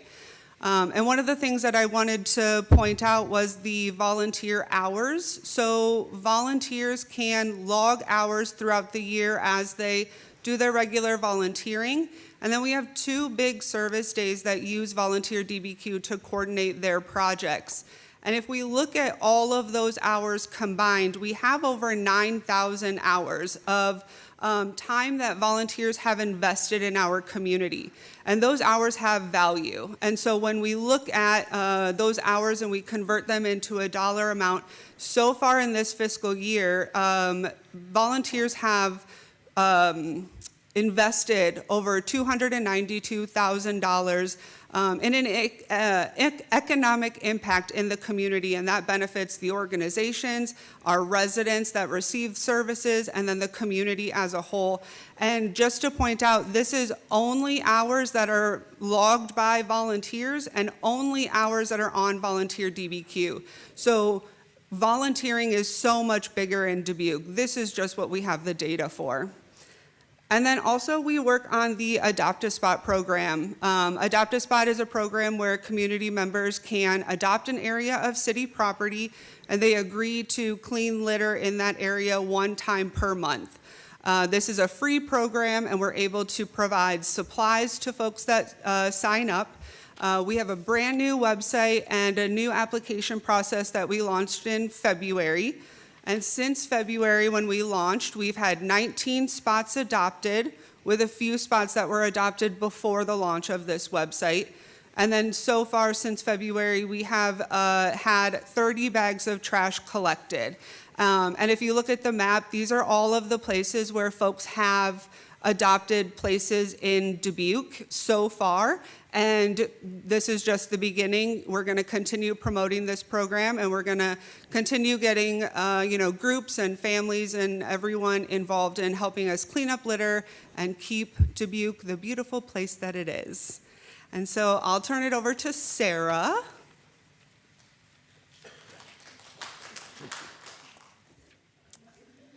Good evening, everyone. Tie into where Brittany's work is, some of our teens were volunteering picking up some of that trash, and probably, admittedly, we didn't log those hours. So we were out there doing that work as well, and adding to those trash bag counts. So I'm here to tell you about the AmeriCorps program. AmeriCorps members are built to mobilize to empower youth. We are continuing for our 3rd year to serve students one-on-one to develop social skills through executive functioning, building resilience to make good choices and be future ready. The City of Dubuque AmeriCorps is in its 26th year of funding from AmeriCorps and Volunteer Iowa. While the members in our program are providing direct service for those 26 years, AmeriCorps member isn't just about the student and the people that we're serving. It actually is impacting the members highly as well. Our program is continuing to enhance the member experience, resulting in a growth in workforce development for member experience, and when they leave their service, they've made an impact. So if you think back to that mentor, that one person, that coach, that neighbor, that teacher, members are serving in that capacity at the same time through participation in programs that are privately funded, like Youth Mental Health Corps. Members are also coming away with community health worker certifications, master's level field experiences, and Youth Mental Health Corps first aid training and certifications. They are changing lives. AmeriCorps, our logo, getting things done. Just a quick note, that is an unofficial AmeriCorgi mascot, so we haven't patented that one yet. But the overview of the youth served and the community partners. Just to note, these numbers are unique, so it's each youth served, but we serve more youth in programming by repeat visits, which is a much larger picture or number of impact. Very important to also highlight the community partners. That's where the magic happens. Big thanks to our new host sites, is what we call our partners. Bluff Strokes Art Center, the intersection between wellness and art, centrally rooted, also an intersection between music and wellness. We're continuing to partner with Dubuque Community School District, departments in the City of Dubuque Park and Rec, Office of Sustainability, Engineering, Carnegie, Multicultural Family Center. That's where the magic's happening. So the data showing impact from our last program year. This is a representation of the second year of the SEL program design, and the bar graph the paired bar graphs are the pre and post assessments of the 5 social emotional competencies using the Devereaux Student Strength Assessment, norm referenced researched assessment. The far left being that composite score. And as you can see with each of those paired bar graphs, you're seeing the left being the pre, the right being the post. When we see the increase in blue and green, we're seeing growth that is experienced after members are mentoring those students. So take, for example, the far right. It's seeing the largest growth this last program year of optimistic thinking. What does an increase in optimistic thinking look like? It's the practice of students fostering a positive, resilient mindset, helping students view challenges as temporary and solvable. While this section of the data is only assessing the student growth, last year was definitely a year of resilience practiced by AmeriCorps members, program staff, and our youth. We'll talk about an example of resiliency. We looked at the bottom part of the slide. Last year was kind of a yo-yo with AmeriCorps programs across the nation. The City of Dubuque had to pivot to meet the needs of the students and with the creation of the Serve Dubuque program. Typically, we have our summer teen empowerment program serving 40 students with 10 AmeriCorps members. FYI, we're on track. We're going to put a bunch of people in those seats again to work with our youth. But last year, we lost that funding between April and August. We worked to develop a new way for students to continue to learn and earn a stipend. That's also that part of that private funded component, and a high school credit through Dubuque Community School District. And not just letting that summer lapse without mentoring, right? The thinking for that program was based on Iowa 21st century academic standards, and together with City Council goals and priorities, pick some projects from the goals and priorities, teach the students and teens about civic engagement, and then start serving. So places like the River Museum, we collected trash, monitored water quality, landfill. I learned to say it's not a dump, it's a landfill. We learned about waste, and they took the recycling education home to their families and shared that with their families. Picked up trash at many city parks. Those bags of trash that we're talking about. We identified walking traffic improvement areas within the city with the city traffic engineer. We cleared trails and pulled noxious weeds at Eagle Point and did some education there about what those restoration programs are built. We pulled weeds to support sustainable farm-to-table production with nonprofits. These are just to name a few. Students were learning about city government processes, civic engagement, and helping people in need, accountable for their public space. And on more than one occasion, I heard, "This is easy and fun. I can continue to do this." Probably later in the summer that started to happen. First, we sweat a little bit at the beginning. So this is an example of the resiliency in our teens and the program and the City of Dubuque. Our last data slide, I previously mentioned growth over time with safe mentoring, right? This is the confirmation of what research has shown us. Mentoring strengthens the student and the mentor. I always want to share the wonderful stories showing member and student growth. On the slide, you see one-on-one mentoring, summer service project, Kindness Day collaboration with UD and Dubuque Elementary second graders. Members are showing up because they want to serve. They have a passion for serving and being a part of their community. They're taking the time to check in with students to learn more about what they're going through, empathize, and support them in making safer decisions for themselves, their peers, and the greater community. So to stay involved in the community as well as with the youth, each year members participate in several service projects. This year they made tie blankets for unhoused. Last year for MLK, you see in the bottom right there, a member reflected, "It's a rewarding way to spend my free time. As mentoring youth is fun and provides them with someone to look up to, the scholarship money is a plus too." Members receive an educational stipend from the National Trust when they complete service, which is largely poured, I don't have the data, I should get that for next time, which is largely poured back into Dubuque and Iowa colleges. We predominantly have a lot of our members coming from our local areas. So service to the community is their passion. Members this is a lifelong contributor in making an impact. And a final note, we are actively recruiting members. So above 17-year-olds, get to that website, City of Dubuque. And thank you. I mentioned briefly about service opportunities where members are in the community. We had our AmeriCorps members serve in Temwa. The program was City Life and doing some child enrichment while the adults were learning about government processes, which is an example of how we wrap those service pieces together. So with that, I get to pass it to Temwa.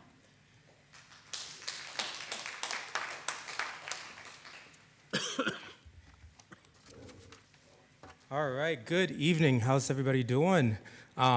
Just want to say thank you so much for this opportunity. I'm just really excited for the work that I get to do every single day. It's hard work, but it's very meaningful work, and we have a very great team that I am now a part of after now being moved into this department.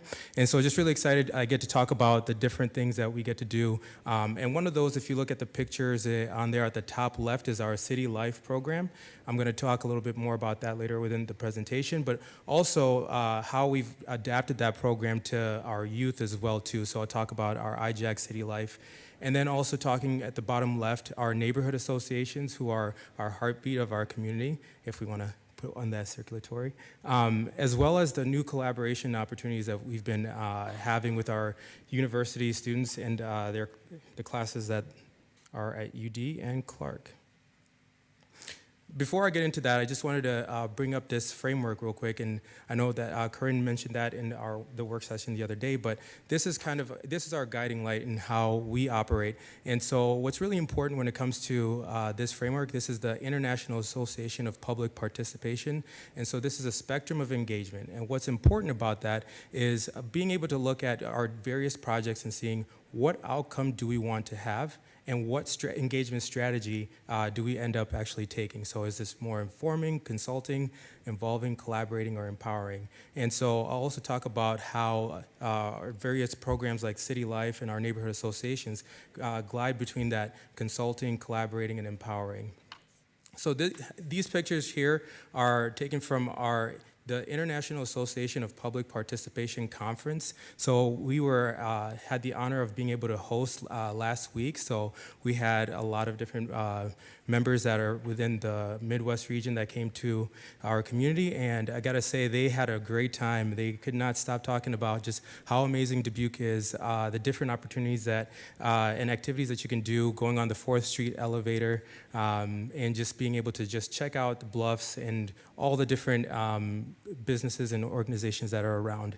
And so these pictures are from the conference. We attended about 2 years ago, and they asked, where's our next location going to be? And we said, hey, Dubuque would be a great opportunity. So we're going to be able to host that not only this year, but next year as well. So really excited about that. Part of the program, part of the conference, we were able to take the different members throughout the community, so both on a trolley tour as far as checking out our murals, but also they were really excited about, we want to go check out the B branch. Now, the cool thing about this was during this time that not only did they get to experience and see the B branch, they also got to see it in action as well, too. So I'm not sure who coordinated that, but it was like perfect timing. We're like, well, you get the opportunity to watch it work. So, and a couple of the participants also were really excited to go check out the tunnel as well too. And they were like, I don't know why, but when I ran in there and checked it out, it's like this was like the coolest experience ever.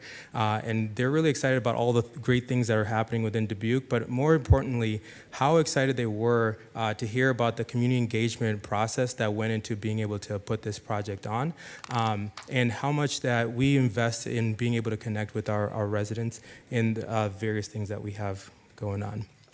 So going a little bit more within our City Life program. So this program is offered twice a year, both in the fall and also in the spring. So this is an opportunity for residents to connect with our various city departments, so they get to ask questions, take tours, and also a really cool part about this program is we help support local small businesses as well too.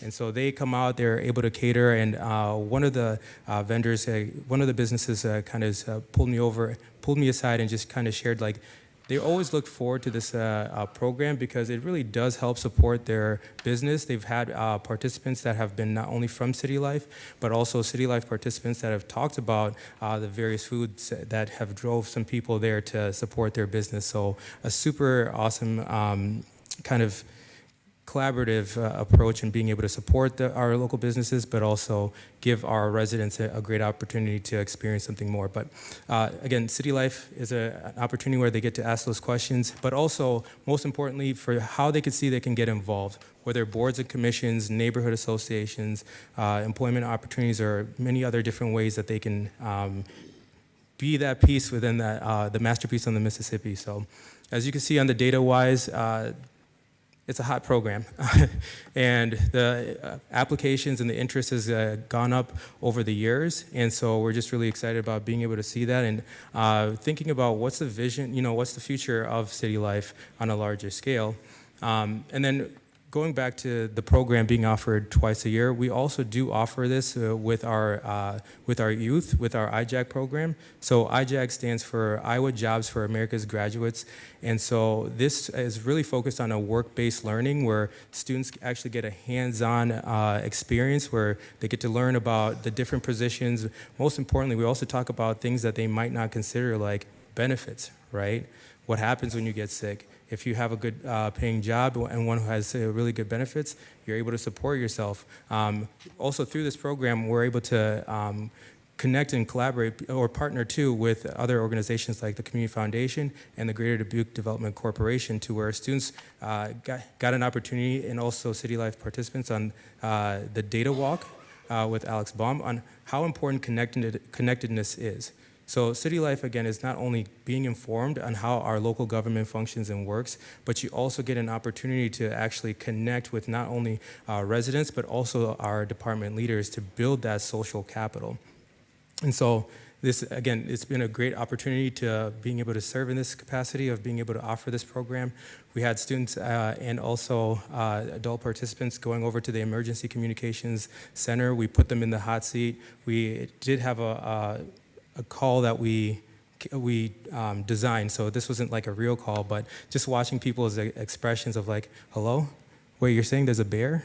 run away, and then they hang up, and then our staff is like, did you get the location? Did you get their phone number? Is there some other information that you could have gotten? But then you see that, oh wow moment for people to see that there's a lot that goes into the work that we get to do to help serve our community. And so here's a few highlights I want to just share from our City Life program. The program has enhanced my knowledge of my new hometown. So we have not only residents that have been here for some time, but also new residents participating. City Life brings the Dubuque community to your doorstep. What a fantastic opportunity to meet your neighbors, make new friends, and network within your community. Again, going back to building that social capital. I feel more connected to my community after completing this program. I have a new appreciation for many departments that keep the city running that I took for granted. Some other quotes: great way to connect to people, a great way to connect to people in the community and learn more about how the city operates and understand how we are supported, heard, and can be heard and seen. So really important, when people feel heard, when they feel seen, it's a huge impact, and this program allows for participants to get that opportunity and that experience to ask questions again and see how they can get involved.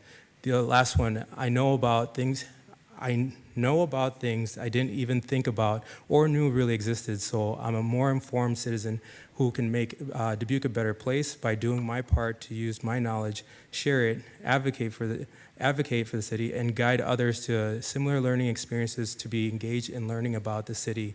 Once we learn and understand, we can be more involved. Again, when we find those opportunities of being more informed, and then also sharing the different opportunities that people could serve, it really creates an impact. So these photos, again, are from our IJAG students. They really had a blast with the program. As you can see, they had the shades from our transportation department. At the top, the public works. They're all wanting to use the claw to go ahead and pick up the couches and stuff. So again, a really cool experience for that hands-on So here's a little bit of data. So what's really important for us is to, again, data helps drive the decisions that we make. And so we do have a pre and post survey. So within this pre-survey, we asked before City Life how familiar that participants were with the City of Dubuque government and how it operates. And so as you can see, after there's a significant increase as far as with that knowledge and being informed and how it does operate and how our structure is. And then over here is just talking about how confident are you in understanding how city decisions are made. And as you can see, the before where the numbers were at, and then after the confidence actually growing. And Mayor Kavanaugh, something you mentioned the other day of how having social gatherings are super important. As the data shows right there, having those block parties. And again, it's not so much only because the music is bumping, it's good music and also the food, but it's an opportunity to connect with their neighbors in a different space and environment. What I think about is for kids, it's a little bit easier to make friends. You walk up and say, hey, you want to play? And then you go ahead and play, right? So these block parties create that opportunity where you're able to see your neighbors that you might not have otherwise had an opportunity to, and you have a great chance to connect with them because efforts of how do we connect each other in these cases as well. So you can also do our activities. And something new is being able to connect our hobby groups that are already within our community with our neighborhood associations. So if you're into like chess or sketching or something like that, why not we'll bring it to your neighborhood, right? That's the power of the neighborhood associations are capable of doing. And so, a little bit more within our associations. So we were back in, it was like 4 or 5 years ago, we were at 3 associations, but now we've grown just at 8, not that long ago. Now we're at 9 associations. So, and we're because of a great collaborative effort that Brittany and I, we kind of on how do we kind of incorporate the neighborhood cleanups or cleanup opportunities with being able to reactivate our neighborhood associations. So, also, I think Antonio, but I want to shout out our communications department for this amazing logo that they came out with. So this was input from our neighborhood association leaders of like, hey, we want to have some kind of brand or some kind of logo. Now this isn't something that all of them use. They can make whichever one that is unique to their neighborhood. But when it comes to overall, this was something that they were sharing and talking about. At the bottom right, again, it's more than just block parties too. It's having our neighborhood gatherings, our meetings, where we are able to, we work together with and not for, where we can have different resources coming into the neighborhood. So whether it's various city departments to come and inform residents on whatever projects are kind of happening or going on. And again, these are requested by the neighborhoods, right? This isn't anything imposed by our department or anybody else. It's a choice that they get to make of like, we want to learn a little bit more about whoever. And relationships are so important, right? So in order to maintain that, we have many touch points with our associations. And so that includes being able to have one-on-one meetings, attending the meetings, attending events.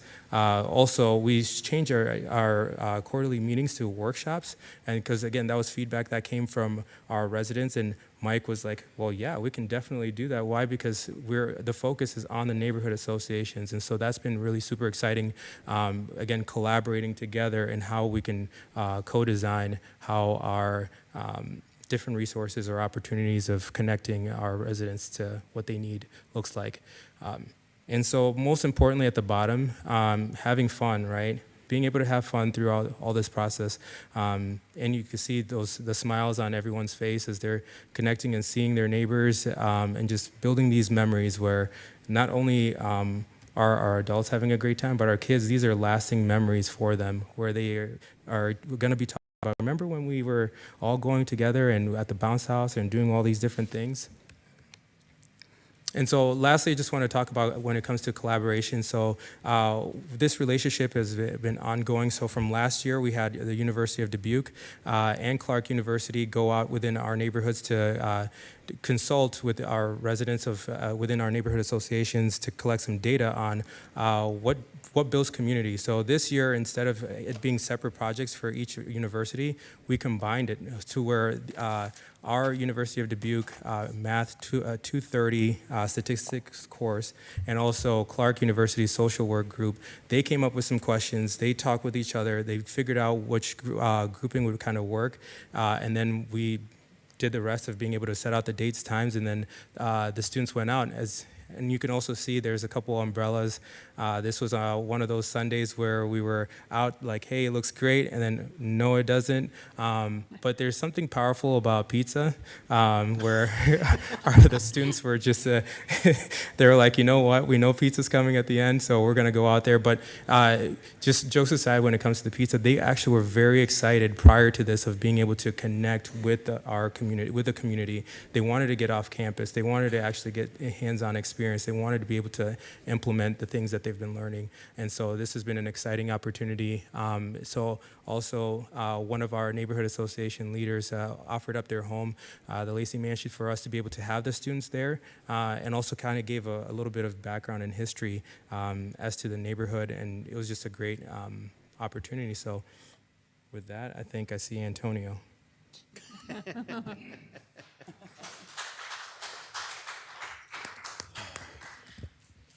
This is the work that we get to do. There's something very special about this idea of engagement, about knocking on a neighbor's door and getting to meet them in person and humanizing that interaction to say, I see you and I hear you. And this is what we get to do. So let's talk about the future as we wrap up here. As we mentioned yesterday, we really want to lean into this idea of addressing community problems and truly having those who are being impacted the most by the problems a part of the solution. We say often that we want to invite different people to the table, but we like to co-create a brand new table together so that all people within our community can take full responsibility of the solution. We are leaning into a universal application. When we talk about this idea of accessibility, right now there's so many entryways to get connected to resources within the city. And in some cases, entryway B is not always talking to entryway T, right? And so what does it look like when residents or community members can fill out one application, and based on their information, they can have a pop-up that says, do you want to learn more about this resource that you qualify for?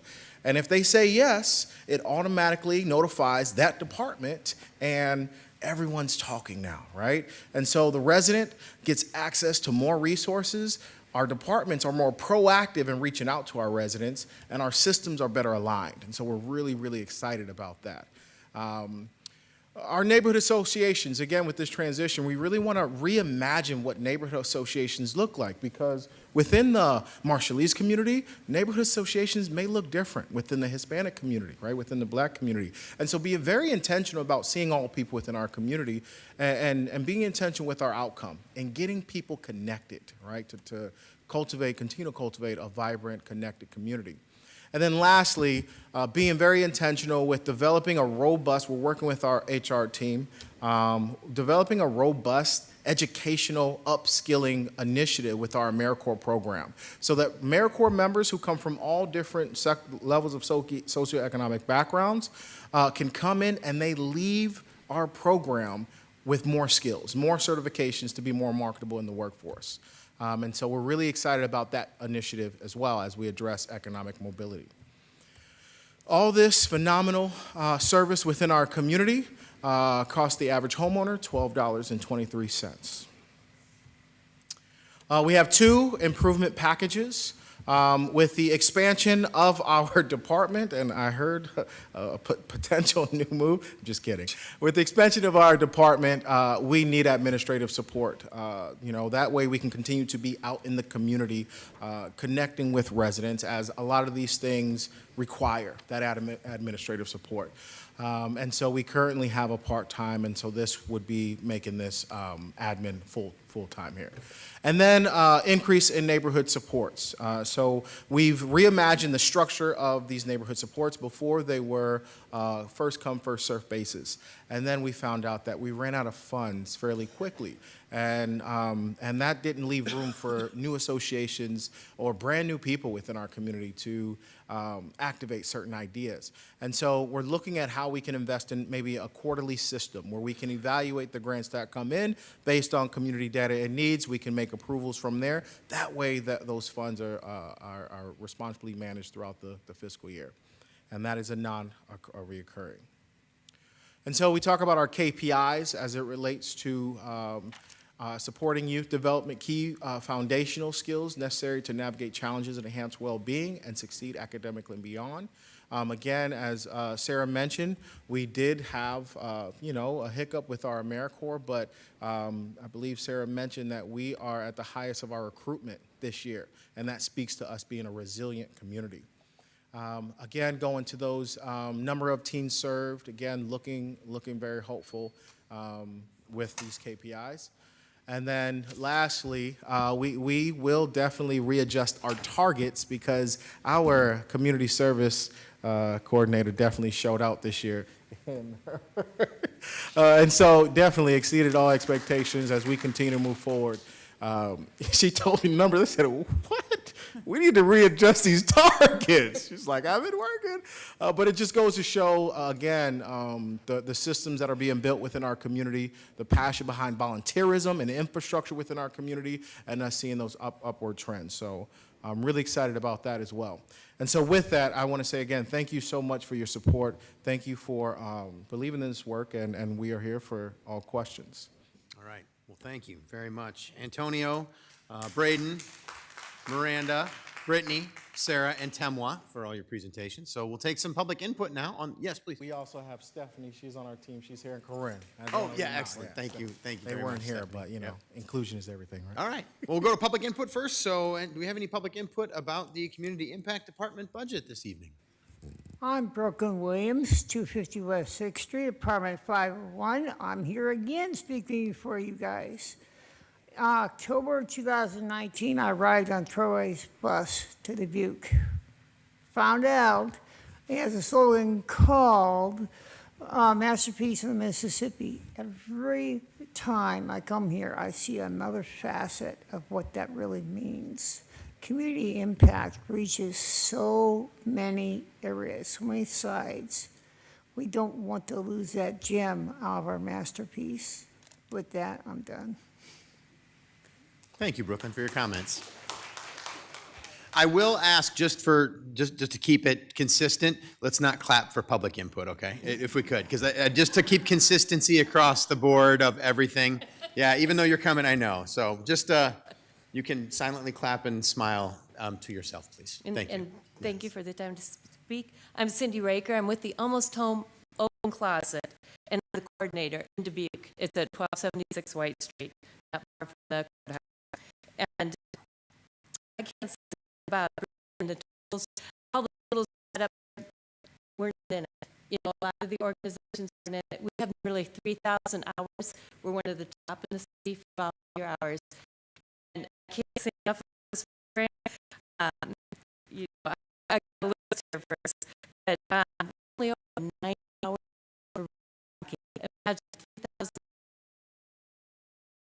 and plus the 2 open closets a month. When we send people, bring in diversity, bring diverse age, race, gender, and disability. Not just people like me that are 60. It's all. It's wonderful.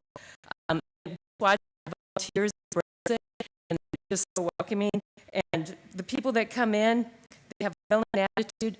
They're highly productive. I have a bad person. Are you handpicked? And then we've been able to adjust for any disabilities so far. And then again, like I could express how much we appreciate the program and the fact that people multiple times, they're just, because we're only open at 3 hours a day, they may come back 2 days or 3 days, and they may go into other businesses in the area to get their hours. It's interesting. They just fall in love with our work, and I really appreciate it. Thank you, Cindy. Comments? Kenker, Neighborhood Association, the secretary, and at our association, we have a blast. If you've attended any of our events, you know it's a lot of fun. And I want to say that we do have regular meetings every single month, except for July, because that's usually the 4th of July, I or other their families. But we have we have guest speakers, more than one, maybe 3 or 4. We have hot dog night. We have National Night Out. We go through carrying baskets for different organizations in Dubuque. We also do a Christmas social gathering for anybody who wants to come. We have bingo night, which is very famous. About 80 to 90 people show up every time we have bingo. And all this is supported by the grants that you folks so kindly give to us to use for these different events. We apply for 67 grants per year, and normally we get them. We don't know what's going to happen this year with everybody else joining in the basket, which is kind of fun to have. And we plan to hopefully attend their events too, and they're always welcome to attend our events. You get a chance, usually it's the first Tuesday of every month, is when we have our events, 6:30 to 8:30, up at Holy Trinity Catholic Church on Robert. So come up and visit us, and you're welcome. And it's a All right, well, thank you, Rob, for your comments. Hello, I'm Sarah Williams, and I just went to 3 University here in Dubuque. I've been here for 30 years. I moved to a new resident last May because I needed more space in my in-home care. It was great at first. I had 3 toilets, and it was a great thing until they all started running and having a problem. Before I was faced with a high water bill, issues that I'm struck. Each time the victim began the situation until now, and it's finally been resolved. Burns and the community impact program helped me through their program. Their support helped me catch up on my water bill, prevent my from this. I am truly grateful for the program and their assistance made a difference in a very difficult time. I was also able to attend the City Life program through the City Life program was the experience. I was able to learn about many different aspects of the community, valuable resources available. I also had the opportunity to meet people from diverse and their concerns and of within our. I feel like this is a great program, and funding really helps us in a very, very, very good way. Thank you. Thank you for your comments.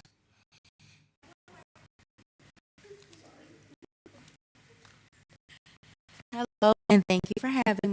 My name is Ashley. I introduced this program by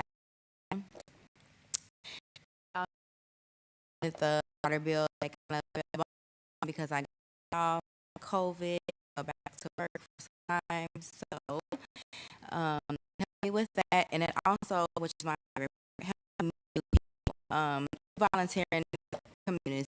I was able to come across a group called Moms Connect. I knew Chicago, I've been here my second, my third grade. And the most interaction I've had with people I've been here. I've got to meet moms, get to the kids and meet children to play. We get to drop them off. Have mom time, their hair down, have a meal as well. We cover different topics in those upstairs, such as resources in the community come together to help each other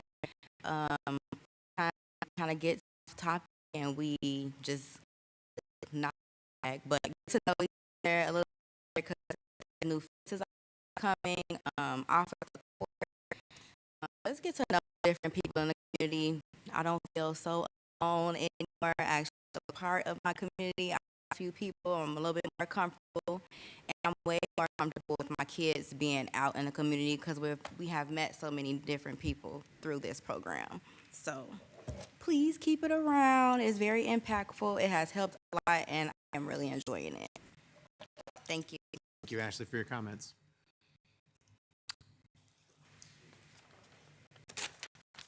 My name is Sylvan Garish. I'm at 5 Clark Drive. I recently participated in City Life. I see a good percentage of our class show up tonight. I feel like that's one of the biggest testaments to the program. And Tim, all the work that he put into this. I actually do for about 2 years. One of the biggest things about moving here, how accessible all of this is, especially coming from a bigger city, but there are still a lot of resources for a smaller city that have been very impressive to me. Many of them that I just recently learned about from City Life, and then a quick shout out to Distinctively Dubuque, which is how we heard about City Life as well. But I do find that even as a newcomer, I'm often informing native Dubuquers about some of the things that are offered because I've done those programs, which is great. I've learned a lot about different library services, all of the different services that the Parks and Rec Department offers. I've seen a lot of things I can't unsee about our recycling and compost and landfill at this point, but it's been really eye-opening. And then learning about downtown revitalization, transportation investments. I tried to note a lot of things from City Life that we just learned and heard from the people that are actually running those programs and answering our questions. We really asked all kinds of questions, and they were very open from all departments, I think was great. And then since City Life, which just ended a few weeks ago, I've already gotten a library card. I embroidered monograms on cobwebs at the library, which was great. So I got a lot of help with that. I am also looking to get our neighborhood association going. There's probably about a dozen of us, Drive, Madison Park area. Most were to Dubuque that have all met and are setting it up. A meeting with coming up. I think he's there. My first time I was ever in Iowa was Try as an ambassador, and it was really, really great coming from the outside perspective at how welcoming everyone was and what it was. So I'm really excited to see what they can do to help us on the outside of, receiving all of those visitors and what it can be for us really showcasing not just new people. And then we also have a handful of City Life creating our little alumni group, thanks to Tama as well. So I think we learned one of the big things in the program for economic mobility is having those relationships and being able to continue to meet. And so I think the social aspect is actually really important to the economic aspect as well. And yeah, I think that there's just a huge appreciation for my tax dollars, which I thought you guys would appreciate hearing, but things that we do take for granted, like wastewater plants, even a lot of the police and fire services I didn't realize because they're not always just crime or fire related. So, learning a lot about where our tax dollars actually go. And then because it's for their department, I have to shout out because Antonio, Corinne, and Temo were also really integral to our experience, and I just think that, the funding for this program is phenomenal. It sets Dubuque apart, and it makes outsiders able to kind of get involved and meet people, and I feel like we can do things. So can't say enough good things about it. I missed your first name. Could you give it? It's Sylvan. So nice. Yep. Thank you very much.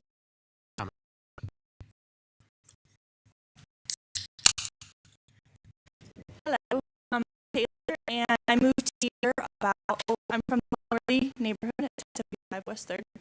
I'm here about a year and a half ago from Des Moines. I've lived in 4 communities now, and I've never been part of my community. I've never even felt like an urge or any sort of connection really to my communities.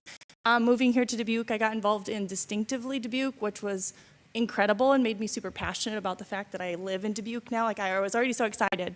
So then I got involved with my neighborhood association. My husband and I are now running that, and I met Temwa there, which is how I got connected to City Life. And I really felt like the best part about Dubuque that I didn't realize existed was the community involvement, the transparency, and the ability to be a part of the community. And that's what City Life did. Like, Distinctively Dubuque was incredible. I would definitely recommend it to learn about Dubuque, but City Life helps you really understand how to be involved and to connect and socialize.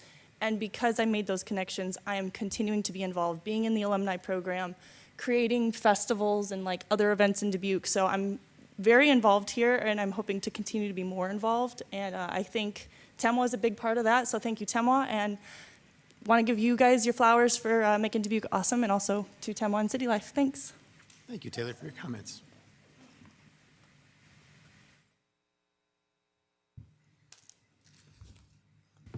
Hi, good evening.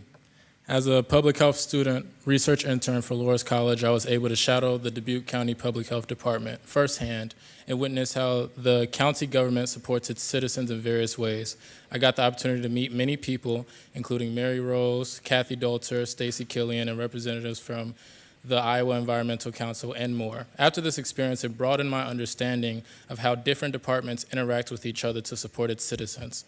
I felt that I should not be the only person who are able to do these things. And in order for people who live in an environment to care about the community, there needs to be a sense of connection.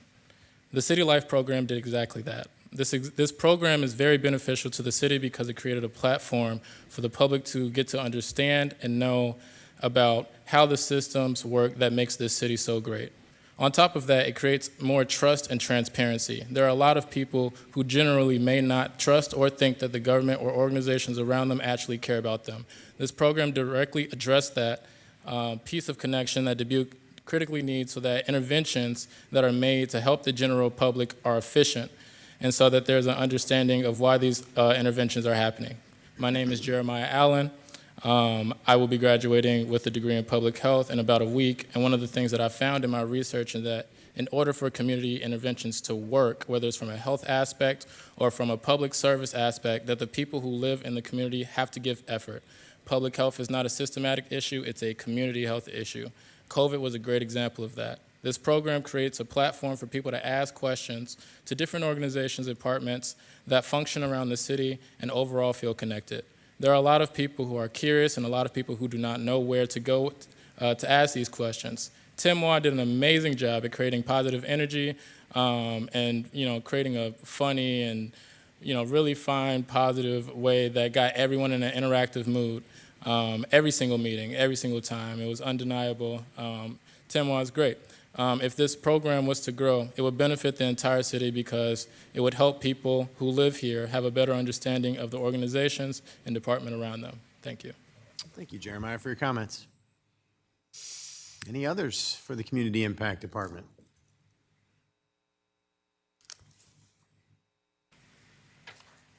My name is Jennifer Gray. I am currently living in the north part of town, formerly the North Grand View part of town.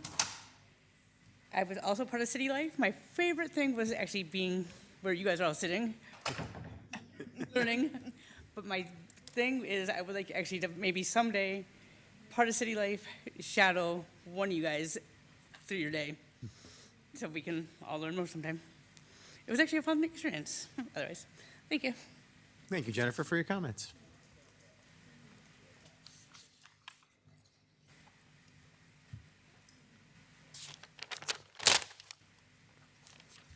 Good evening, Catherine Sorensen, 2613 Jackson. So let me put on this hat first, and then I'll go back to being a resident. I'm here about the neighborhood grants. So I represent North End Association.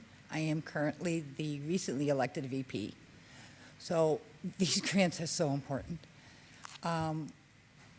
We're restructuring how we're doing things, and within the last couple of years, we're actually utilizing the grants.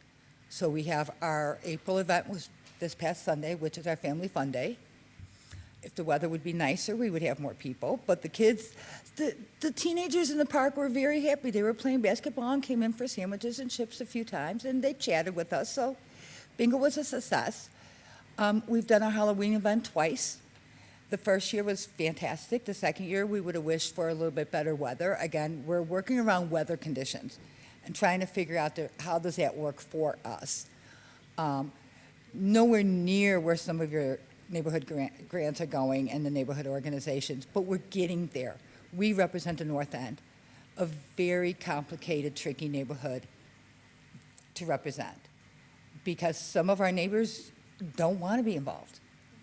Some of our neighbors, we're getting them out to our meetings, but we can't get them out to our events. So we brainstorm once a month, and we're trying to figure out what does that look like for us. We have Comiskey Park, we have neighborhood nights out, and where do we go from there? But the grants are so important to us because it allows us to host an event, provide the resources that we need to provide, which is usually food. Everybody says pizza. We provide food. In some sort of raffle or bingo event or something, people come out for free stuff. We all know that. We're just looking at how to do it. So we really appreciate those grants. And about 2 years ago is when they tapped me into it, and they said, look, I was going to the meetings, and they said, we can do this. So I volunteered to do the Halloween event, and it was fun. We do a balloon arch. We set it up the night before. Any volunteers for this year, please let me know. I will email you personally. It takes us about 3 hours just to get our arches up. We take all those balloons. Last year, we gave them the Cozy Corner for a week. So they had everything they needed for Halloween for a week, and they truly, truly enjoyed it. We didn't know what else to do. We were like, well, we're not going to break this stuff. It was paid for. We have to figure out where we're going to put this stuff at. So it was good. It was fun. And free candy, and we asked the fire department to come out and the police department, and the police department always shows up. Any idea on how to get the fire department? We would love to know. We can't get them out. So that hat is off now. I am no longer speaking as a representative of the North End Neighborhood Association. I'm speaking as a resident. And very quickly, because you guys know I don't stay late. There's been mention, I am hoping that without the tax levy, that will balance out our budget, that our revenues are more than our expenses. I don't know what that looks like right now. I have not been able to run the numbers today. I've been a little bit busy. There was mention of the enterprise funds and saying, well, that's how we've always done it.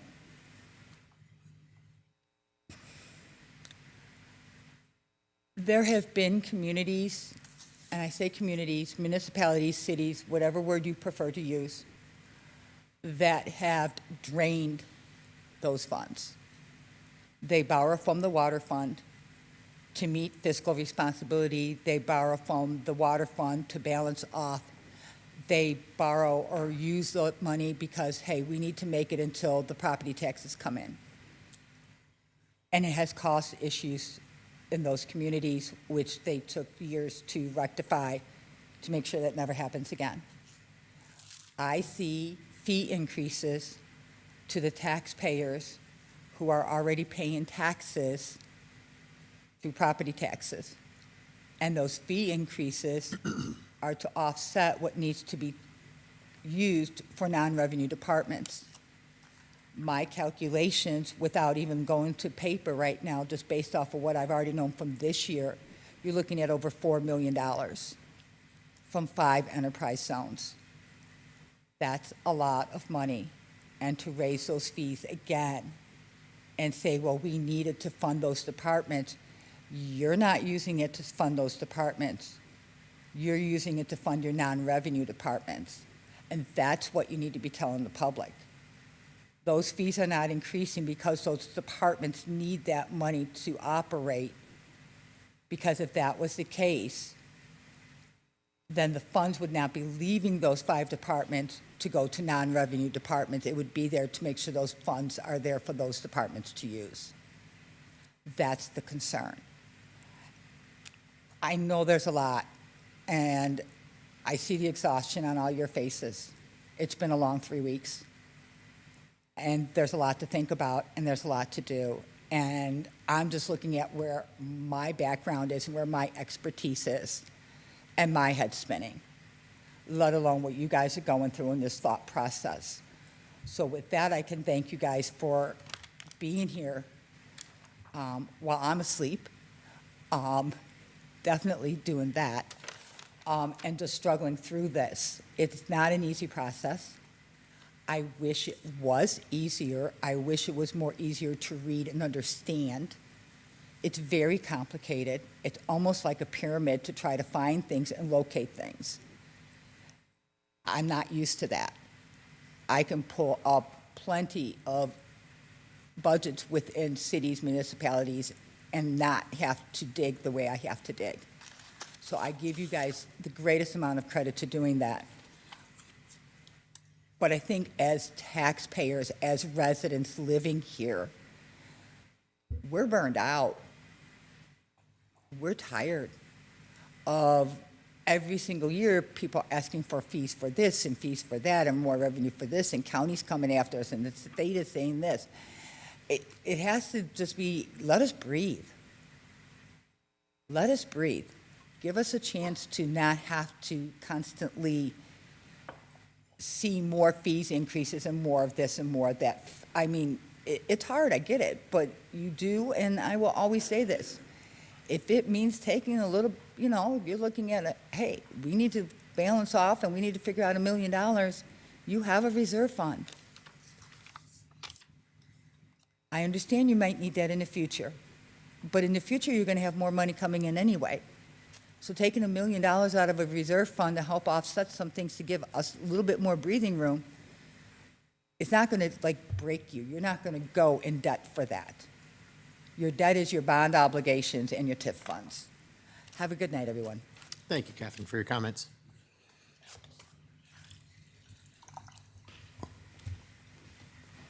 My name is Tommy Mentz. I attended City Life. I heard about it from word of mouth. And basically, I went into it knowing like nothing about it, just a community event. I was like, I want to attend, see what it's about. So with that being said, I showed up. The only person I knew was Temwa and Antonio. So then I was like, sat at a table, I'm like, I don't know any of these people. But then, you know, Temwa, being as cheerful and excited as he has us all get into a big circle, and he tells us exactly what to do. It's like you're getting to know everybody, and it's like you would never expect that at a community event. It's usually like you sit in front of a table, you listen to speakers, but him and Antonio made it a really fun event, really lively, get that connection built. So then you like are in a space where you're like, I know these people. I'm connected with this person because they bake or they build things, so on like that.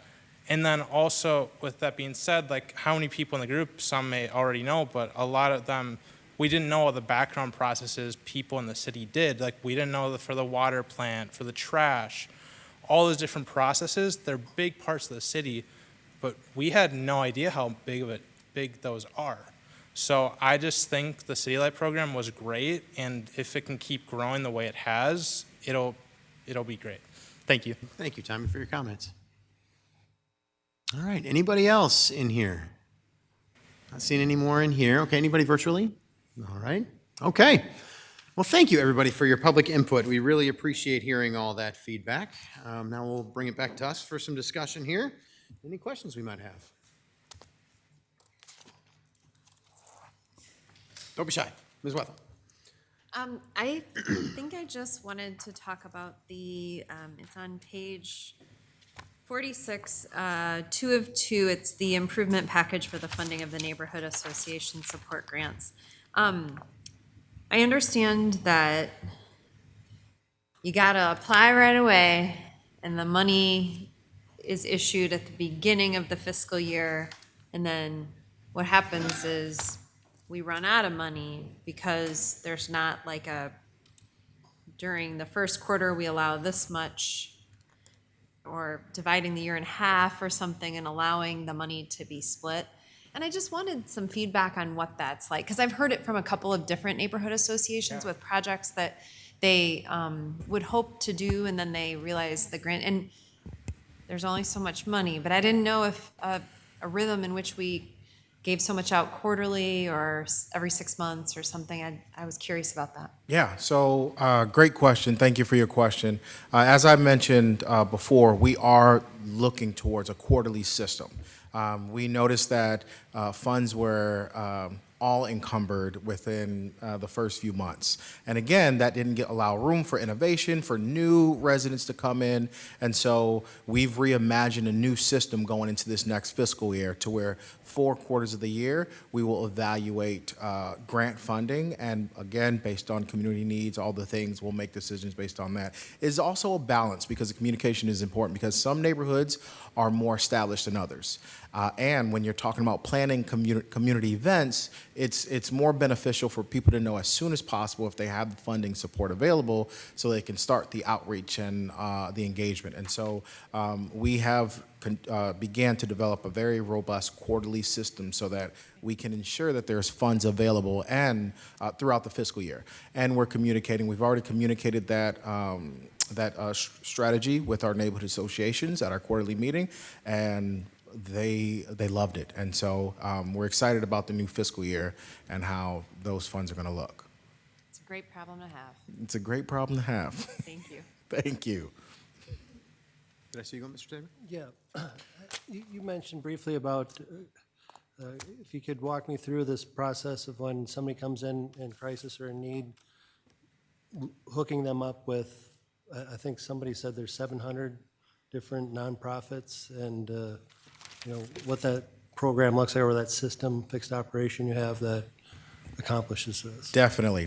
I got two people in the room who does that if you want to come up, but I can give you the high level. So again, this is focused on water, right? So we looked at all the fees that the city controls, and we, looked at, okay, boat fees, probably not, living in poverty if we're managing boat fees. So we started with water. It's essential service.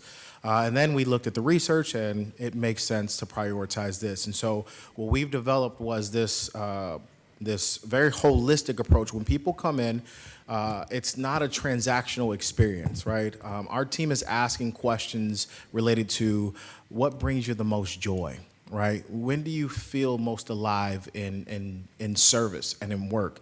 And we have an expert on our team who knows all of our nonprofits and the needs that are in our community. And so we try to be very intentional with this strength-based approach and this thriving approach during that intake process, if you will, and then placing those individuals in places where those two things align, where the need is there and they can feel alive and sharpen those skills as well.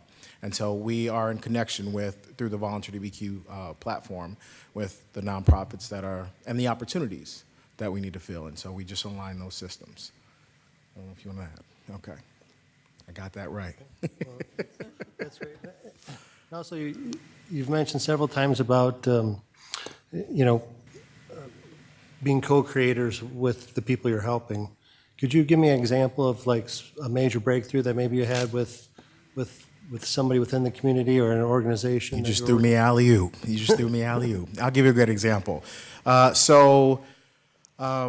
We met with a few leaders within the Black community, and we got together and we started to inform them about just disparities that are happening within our community that they were already bringing up. We just have the data. And instead of us coming up with the solutions, we created this conversation of them coming up with the solutions. And what was very unique is they took us to a place that I didn't predict that we were going to go. And they mentioned the strong pathways to young Black youth and recreational opportunities, right? How it teaches self-discipline, teamwork, cohesiveness, all the things related to sports and recreation. And what we found out through that conversation that they led was social capital was not there. They had no clue about local government. They had no clue who you amazing people are, who the Parks and Rec director was, or the opportunities that were even available in our community.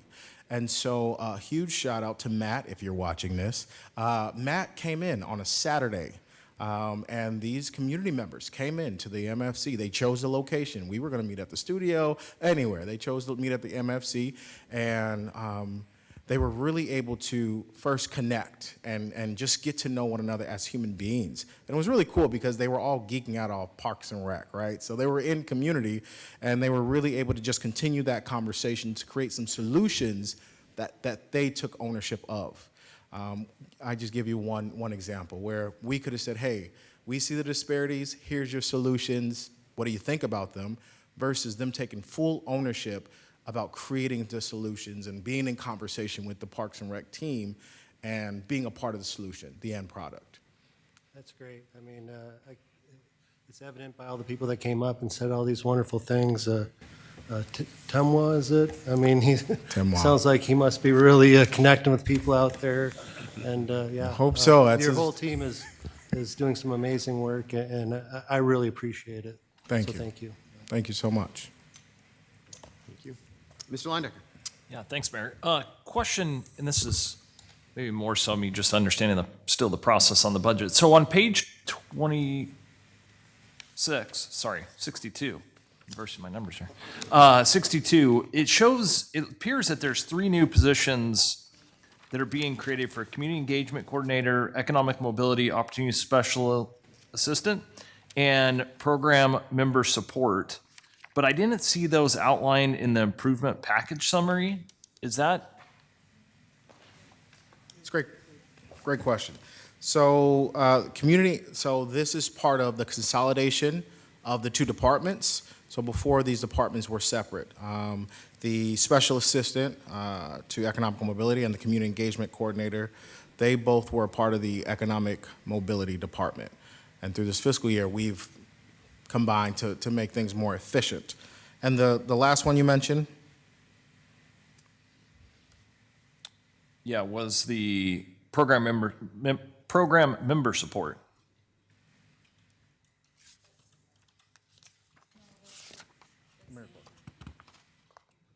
That's for the improvement package. So that's for our, to make our admin full-time.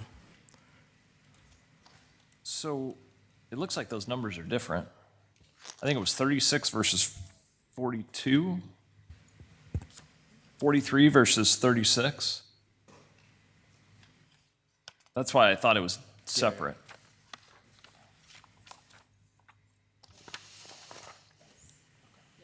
So, sorry, correction. So that program member support, with the increase in the admin support for the department, it allows 0.58 to be covered to support our AmeriCorps programming. And so that position is fully funded through the federal grant. Okay. Yeah. So in these positions are in essence a wash because of the consolidation, is that? Correct. Okay. Would you mind Mike, if go I ahead. followed up a little bit on that? So we had the Office of Economic Mobility, so that was its own department. And Anderson Sansey was the director of the Office of Economic Mobility.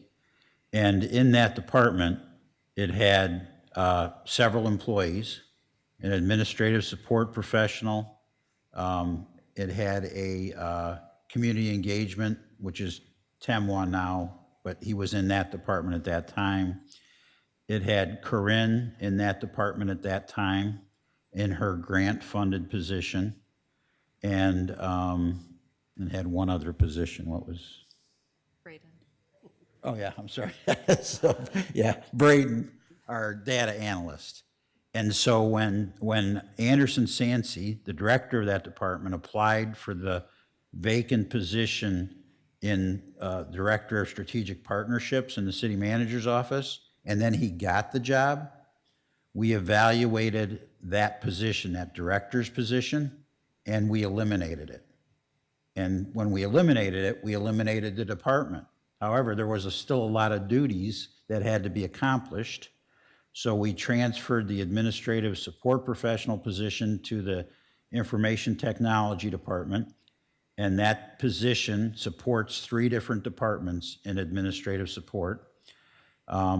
We transferred the data analyst from that department, which no longer existed, to the information technology department. And now that data analyst position supports basically every department in the city when they need data analytics. And we transferred TEMWA's position to the Community Impact Department and changed the title, now called Community Impact and Neighborhood Support, because that's a main role of TEMWA's community engagement position, is to support the neighborhoods. And the grant-funded position that Corinne is in, the economic mobility position, we transferred that to the Community Impact Department.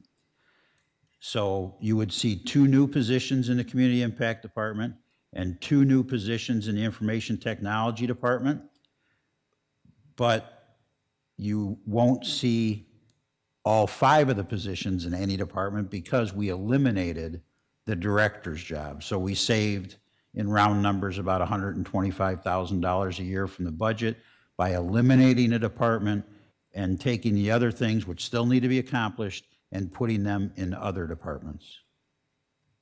Okay, thank you. I appreciate that detail. That was a much better answer than mine. Thank you.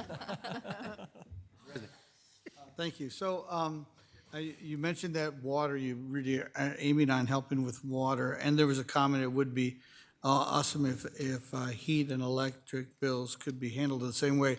Now, you're still recommending they talk to people about LIHEAP, right? And the Alliant Hometown Care Energy Fund. You guys can still talk about those things and direct them there. Yes, yes. So we are very intentional with directing our community members of other resources that can address those barriers. All right, thank you. And I just wanted to mention that, so our little family has lived in 6 different places in Dubuque. And our favorite spot was because we were in the Langworthy Association at 375 Alpine Street. And that was our favorite because we knew people. It's not just a house. We know those people in the house. They get together and there were these personalities. So these homes that we would walk by, they all had personalities living inside that we knew. And so it really helps. We were surprised. I remember I handed out shirts. I was so excited, and they had the picture of their homes on the T-shirt, so that you knew when you're looking at somebody, oh, they live in that house that we all see, and that was helpful too. So I mean, there's lots of different ways to break ice and talk to people, but again, the neighborhood association, it sounds like you're on it and helping folks. They're very important for everybody. So yeah, I'm glad that you're looking to expand that. I do like it where you bring a party to a certain park. We have 50 parks plus. And if we have a party and invite the neighbors and your guys are hosts, but they get to talk to each other and all that, I think that's a great idea. So thanks for all that. Thank you, Mr. Mayor. Mr. Spring? Thank you, Mr. Mayor. Antonio, excuse me. I just want to say how appreciative I am of your department, of how this department brings vibrancy to our neighborhoods, particularly my neighborhoods, because any bit of attention and color and energy that comes to my neighborhood is much appreciated. So thank you for all that you guys are doing. Thank you. Thank you. All right.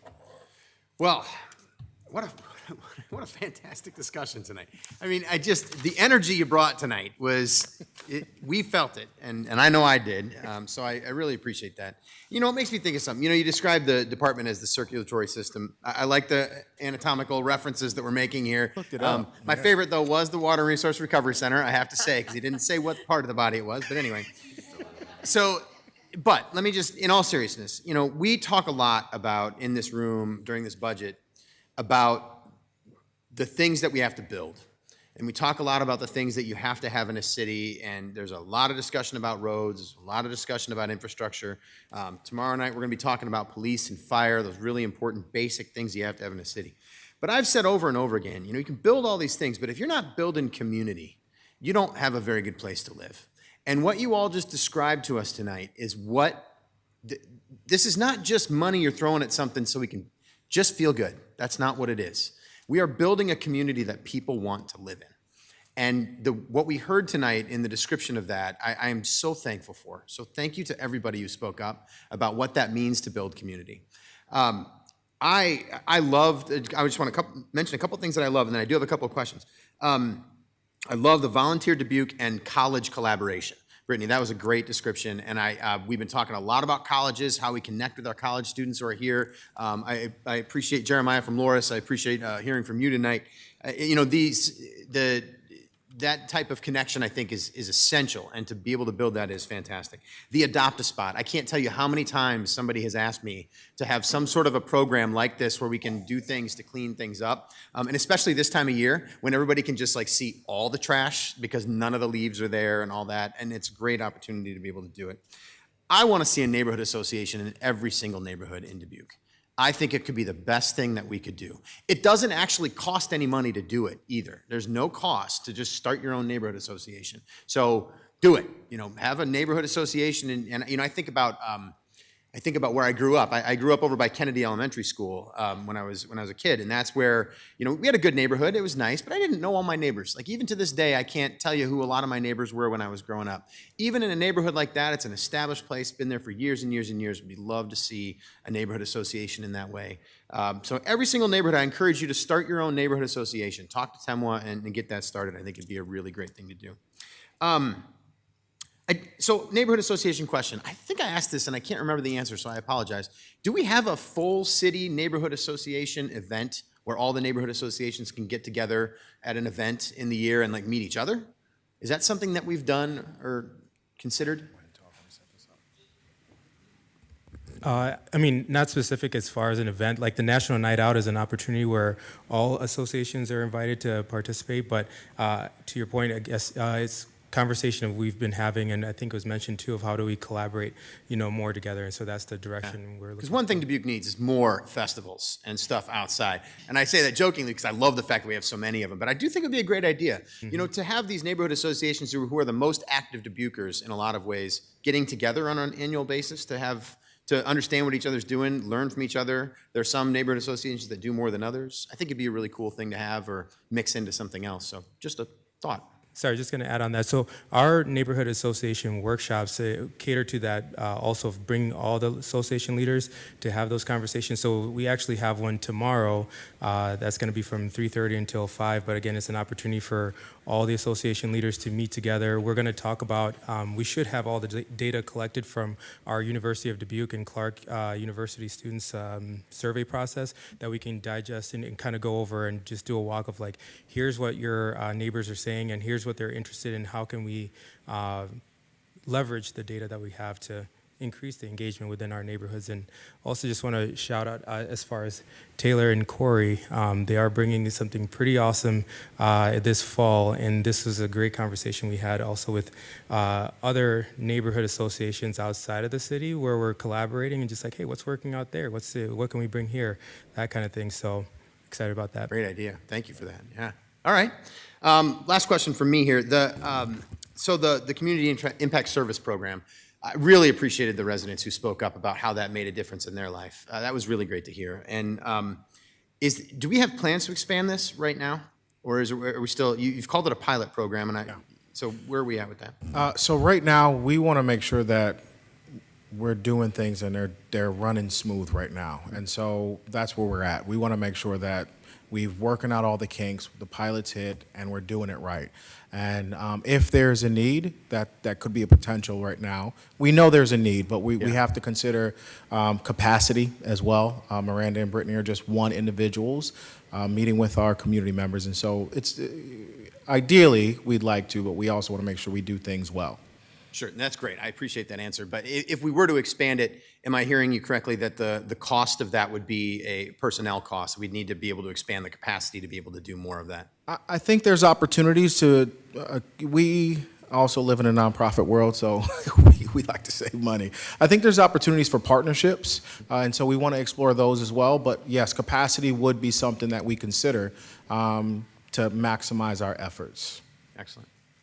Thank you. I No appreciate problem. that. I would like to see us expand that as a city. I think it would be really important to do. I think it's helping a lot of people, but it's doing exactly what we described, what we thought it was going to do when we first started this. It's not just getting people out of bills that they have. Right. It's connecting people in a way that they haven't been connected before. Yeah. That was just fantastic to hear those very specific examples about that tonight, so thank you. Yeah. Thank All right. you. I think we are good here, so thank you very much for the presentation. Thank you again to everybody who was able to speak up. So I do want to say, I know you mentioned you felt the energy, but I don't know if you've been introduced to our MFC director before.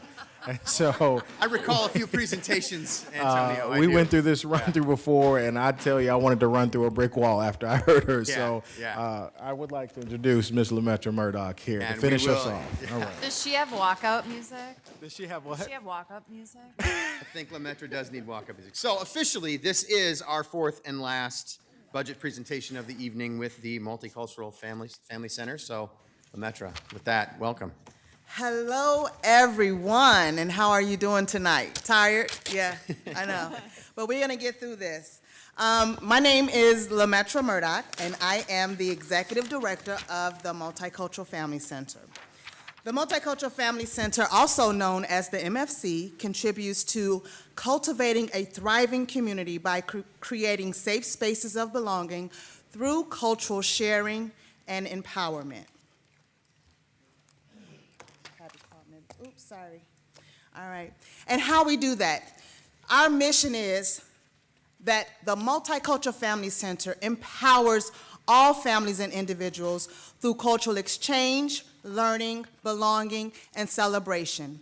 And how we execute that is through our 4 pillars. We have our adult programs, we have our cultural identity celebrations, our team programs, as well as our family activities. Now, the Multicultural Family Center is a nonprofit, but we have this beautiful partnership, and I like to call it a song and dance, with the city of Dubuque. So the Multicultural Family Center is its own 501(c) that has a volunteer board of directors, and they focus on the funding for the programming and services, governance, strategic planning, goal setting, policies, as well as managing volunteers. Whereas the city of Dubuque provides leadership and management, employees, the facilities, utilities, IT support, as well as custodian and maintenance support. So this is, these people, oh my God, this is the board of directors, the MFC board of directors. I think we have a few of them in the room today. If you are a part of the board, can you raise your hand, please? Yes. These people are so engaged and they love serving the community just as much as we do. And if you want to notice, our board is intentionally reflective of the community that we serve with the level of mixture in cultures and identities and diversity. And here is a picture of our strong, small yet mighty team of the MFC. To the right, you see the structure of how we operate, and to the left is the names and the faces that fill those roles. Together with the board and the MFC team, that is the secret sauce to how we get to do what we do for the community. Community partnerships, yes, they are essential to our growth and ability to expand services within the community. Through these collaborations, we create opportunities for poverty reduction and the removal of barriers, fostering a more inclusive and supportive environment for all. So this is some data that I would like to share with you all that shows a continuous upward trend in the amount of people that come to visit the MFC. As you notice, the orange indicates or represents year 2024, and the blue represents the year 2025. And like I said, as you can see that upward trend of people that come, community members that come to the MFC. And I just want to make it be known that people come to the MFC not just for the programs and the events or even the amenities, but our team and our board are very intentional with building relationships with our community members and our community partners. And you can also see that in the data at the bottom that states that it's a calendar year data that shows in the year 2023, we served about 75,000 community members. And just as of last year, in 2025, that number increased by 50% to over 14,000 people. And I just, again, want to reiterate the importance of people feeling that sense of belonging when they walk in the doors of the Multicultural Family Center. Belonging is an emotional experience of safety. And frankly, sometimes you just want to go where everybody knows your name. And they're always glad you came. That is us at the Multicultural Family Center, and that is also the theme song to Cheers. So you all could thank me for leaving that in your head for the rest of the night. I know y'all saying, boom, boom, boom, boom. All right. A study shows that taking the time to learn, pronounce, and remember someone's name is a fundamental act of respect that directly fosters belonging, embraces multiculturalism, and establishes safety. It transforms a simple interaction into a validation of identity, signaling that a person is seen, valued, safe, rather than just another face in the crowd or a difficult name to ignore. Dignity and belonging is essential to creating a safe space where people also feel respected. So I want to dive into our pillars a little bit, give you a little insight about what we get to do at the Multicultural Family Center. Our adult programs is focused on creating a safe space of connectedness, barrier reduction, upward mobility, health, and wellness. And as I look at these pictures, the picture to the to the left at the bottom, you see community members using our Kendall Hunt computer lab. And what they're doing is they are updating their resumes. They're working with Iowa Works at our employment expo, where we had various resources available to them for free to give them employability resources and also barrier reduction. They walked away with not only a new and updated resume, but also a headshot. So each community member got to leave with documents that they need to get a job. But I can't ignore the picture that's next to it. As you see this gentleman getting his vitals checked by a personnel member from the Mercy One Hospital. For Black History Month, we focused on a wellness workshop that focused on African American health and the disparities that happen in our community.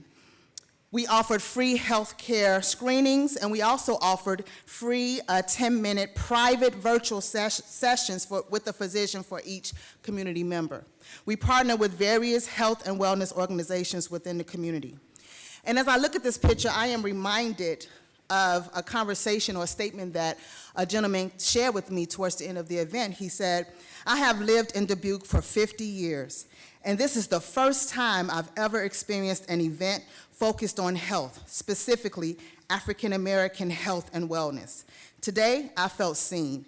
I felt like I belonged." I know, right? It's amazing what we get to do. And our next pillar that we want to highlight is our family activities. With our family activities, we create a safe space for families to come together to enjoy community events with their loved ones. As you can see, we had, well, you all remember Easter, right? It was a very rainy and dreary day. And we planned to be out at the park. But I would say one thing about the Multicultural Family Center: we don't cancel events, we pivot. So we changed the event to being indoors, and families shared with us how appreciative they was that we did not cancel the event, but we still provided them with an opportunity to connect with their family, their loved ones, indoors at the Multicultural Family Center. At that event, we had over 350 people come and enjoy our event. But we not only provide those fun times, like Antonio said, we also look at the data and see what the needs are.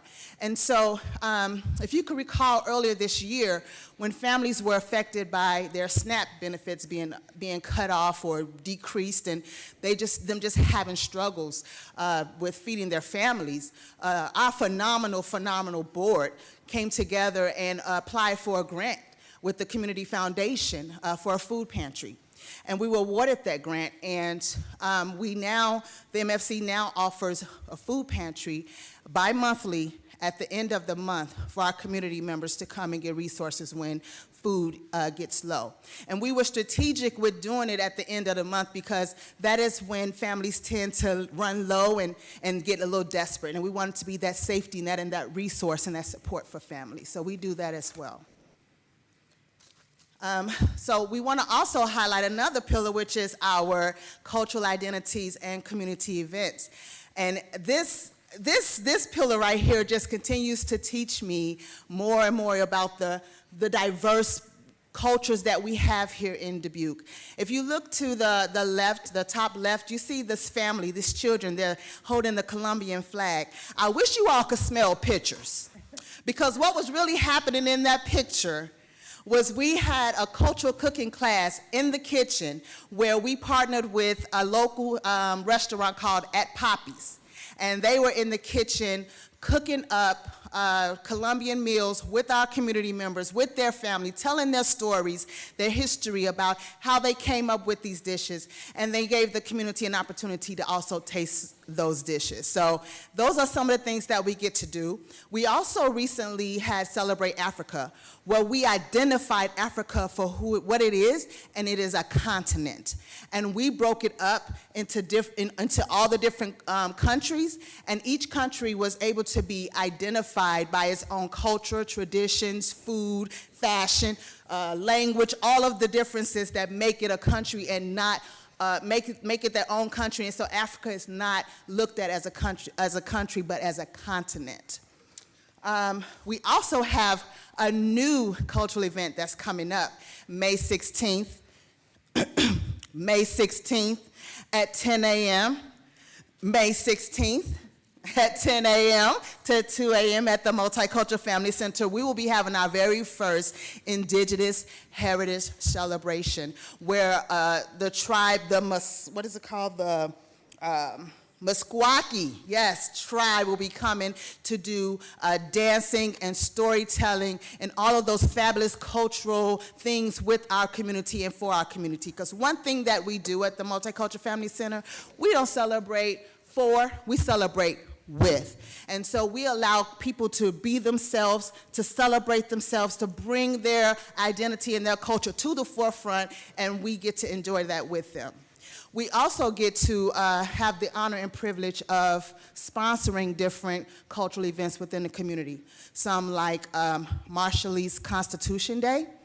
Another is our Pride Family Festival, as well as the Latinx Festival. And then we have our teen programming. And as Sarah Berner stated, we utilize and partner with our AmeriCorps members to expand those services where we focus on social emotional learning. We create a safe space of belonging and learning for our teens, as well as opportunity for them to develop their leadership skills and to gain exposure to new and exciting experiences. For our teen program, we serve grades 6 through 12. We offer teen night, just a safe space for kids to come after school to hang out. You know, they've been in school all day in a structured setting, and it's still structured at the MFC. However, we have games and snacks for them to enjoy with their friends. And then we also offer them teen night, where we offer more structured activities, where we partner with different community organizations to come in and introduce our kids to new ideas, new initiatives, or maybe just allow them an opportunity to have fun doing something they already know they love to do. But also during that time, we offer homework help. And we're thankful for our AmeriCorps support with that, for our academic advocate who offers homework help Monday through Thursdays. And we also offer, and we also serve our teens a meal.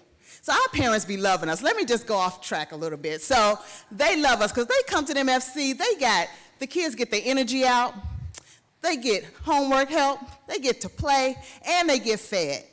And when they come home, it's just time for a bath and a bed. Parents love it. They love it. But we were able to serve 1,130 meals from the time of July 2025 to March 2026. Also within our teen pillar, we have our Teen Leadership Council, and this is pretty cool.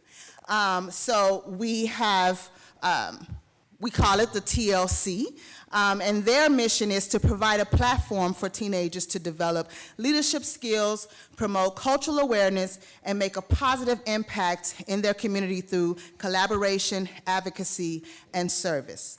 During this program, they do receive a stipend for the community work that they do and for the outreach that they do, the outreach work that they do.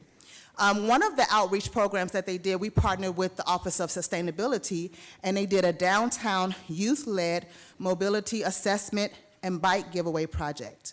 Now, the goal for this was to better understand transportation barriers and behaviors and opportunities for sustainable alternatives. Through this project, TLC identified gaps in mobility access and potential pathways for reducing emissions through active transportation. During this opportunity, our teens, their cups were filled. They were able to give away 28 bikes. Along with those bikes, they gave away 28 helmets. They also gave away 28 bike locks, 28 bike lights, as well as served 28 families that received bike safety education and material provided by the city of Dubuque and the bike coop or co-op. Which one? I don't know. Coop, co-op, what y'all call it? I don't know, no matter, we're moving on. So the TLC, there's 9 members on there, and the grades that serves in TLC is 6 through 12. So some future initiatives for the MFC is that We are looking to enhance our cultural experiences and community engagement. We're also looking to continue to provide opportunities for upward mobility for our community members, as well as barrier reduction. We're also looking to continue to increase our wellness initiatives. So for the average homeowner, it costs them $11.12 for all this awesomeness, for all of it. The Multicultural Family Center also provides psychological safety and belonging by providing a safe space and empowering community members and partners to share their thoughts, ideas, cultures, identities, and lived experience with their community. And so this goes into our KPIs. So this is for our cultural events. It showcases Dubuque's varied and mixed cultures through celebrations of culturally significant days and programs featuring education, music, art, dance, and food. And as you can see, our target was 5,000 for 2024 and 2025. We met those targets, but for 2026, we fell a little short. And I believe that data shows that that is due to the increase, as you saw in previous slide, of the amount of residents that we serve. Our staff capacity still remains the same. We also have KPIs for our teens. To engage teens in the community in the Summer Teen Empowerment Program, which we call STEP, to improve skills in employment, leadership, communication, and financial literacy. So I will state last year we were affected by the AmeriCorps funding, and we were unable to provide our teens with the STEP opportunity. However, once again, the MFC, we don't quit. We pivot. So what we did is we partnered with Sarah, and we were able to create a Serve Dubuque. STEP normally has about 40 students, but Serve Dubuque, we had 16 students. But we were still able to provide them with similar structure and curriculum. They were still able to receive a high school credit as well as a stipend. So as you can see, our target was 85%. And for 2024, we met that, as well as 2025, when we had to pivot. We still met our target, I should say, and we estimate that we will be at 90% for 2026. The same goes for our participating teens that will increase their understanding of how to manage their bank accounts and earn their savings match through the bank. So we're looking again, same type of targets. We have an 85% target for 2024. We met it. 2025, even when we had challenges, we still met it, and we anticipate that we will continue to meet it for 2026. So I said I was going to use this opportunity to invite each one of you to at least one of our events or programs at the Multicultural Family Center. We offer different type of cafes. If events isn't your thing, we have cultural cafe. We have Spanish cafe, where community members come together and they speak Spanish, all different types of levels, and just practice Spanish. We have our Veterans Cafe. We also have our Beyond the Pages book club. So we offer all these things free to the community. And again, May 16th, at 10 o'clock at the Multicultural Family Center, we will be having the Indigenous Heritage Celebration with the Muscogee tribe. I'm so excited. So I want to invite you all to come to experience the Multicultural Family Center, the connectedness that we have with the community and that we create for the community. The Multicultural Family Center is where we draw strength together and nurture the community's sense of safety and belonging in Dubuque. Thank you so much. Thank you, Lemetra. I really appreciate the presentation. Well, we'll go to public input first. So do we have any public input or comments on the Multicultural Family Center this evening?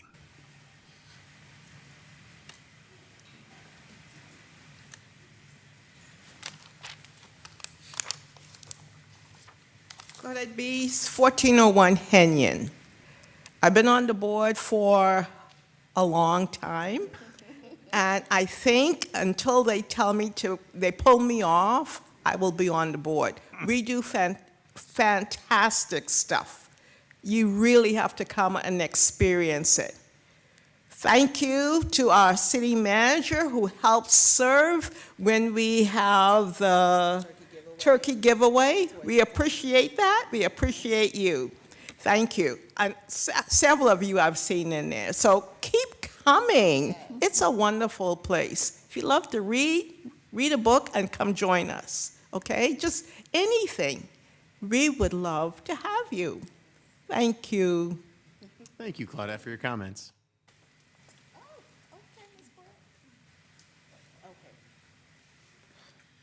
I'm Brooklyn Williams again. I want to just brag on Meg and make her shine a little bit. She is such an amazing person, such an amazing friend to this entire city. Don't ever lose this gym, ever. With that, I'm done. Oh, thank you. Thanks, Brooklyn, for your comments.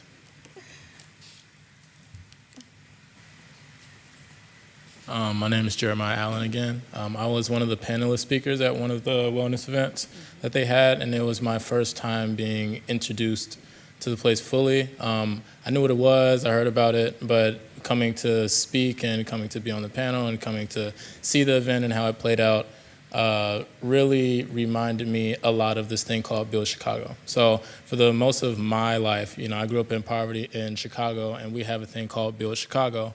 And Build Chicago is one of the things that is targeted towards the youth to kind of give people things to do. So a lot of times kids, when they get into mischief or they genuinely probably just don't have anything to do, their family might not have the money to go on trips or have fun, and something that they do is that they build these programs that help them be involved to actually care about their lives and their future and the things that they want to do, rather than just seeing, the conditions of their current life. The Multicultural Center does very similar things. And one of the biggest things that I like, even though it's small, is that I know they have it's like a projector screen, and they have where they can come in and play the Wii, or they can play different things. They have the computers, they have different areas and tables. I used to come in there and just study for school. I used to just walk in there and study for school. And they do a lot with the community in general. And I think that this isn't, it's for the city, it's for the community, but it does more than just, have these events. It kind of shows people who this isn't their current lives, they don't live like this, or they don't see these things on an everyday basis, that, hey, this is what the city does, or hey, this is what we care about you, this is what we're doing, this is how we want to connect you, this is how we can fully, show you that you matter. Here are things and resources that we have that we can teach you. And ever since learning about the Multicultural Center, I've always loved going to the Multicultural Center and participating in anything that they have. I've been a bit busy, so they haven't seen me recently, but finals week is next week, and I will be there a lot more. Well, thank you, Jeremiah, for your comments. I'm coming from my personal capacity as well as my professional. Corinne Rothblum, 1100 Main Street. I moved to Dubuque 3 months ago, and when I came to interview for this job, I'm from Washington, D.C., big city girl, with my usual sort of can I live in a small city? But one of the things that struck me when I came to interview is I spent a day walking around the community, and when I saw the Multicultural Family Center, I said, this is a community that I really know I would feel comfortable in. And I now have the privilege of working in that building and walking through it every day, and just seeing the vibrancy and the safe space that it provides to such a diverse cross-section of the Dubuque community, and the leadership that Lemaitre and her team show, and just the volunteerism that is present in that space every day is just really, it speaks to what Dubuque is, and I applaud the city for having the vision to create such a space. Well, thanks, Corinne, for your comments.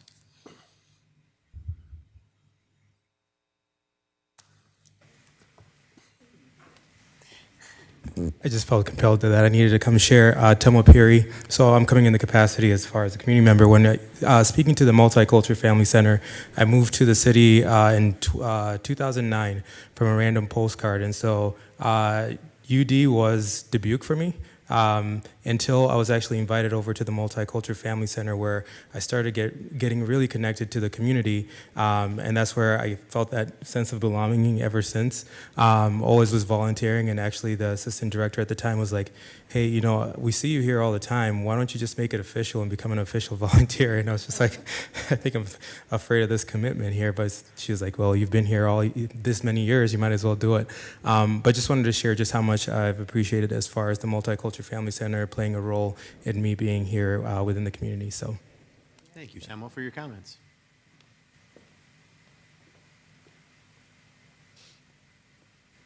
My name is Marlene Waller. I reside at 13322 Sherrill Road in Dubuque, and I've been on the board going on 12 years now. I've talked to some of you before. I see some new faces, of course. So I just want to share a little story. When I first came to the board, and I have a background in banking and accounting, and I'm retired from that now. But when I start looking at financials, as Mr. Leyendecker looks at them, I'm saying, how do we pay the bills? You know, who's paying the heat, light, water, salaries? I don't see any of this on the financials. Well, you folks have done that for us, the city. And that is so huge. And I'm chair of our development committee, so I and a team of people recruit donations and apply for grants, and that helps all of our programming.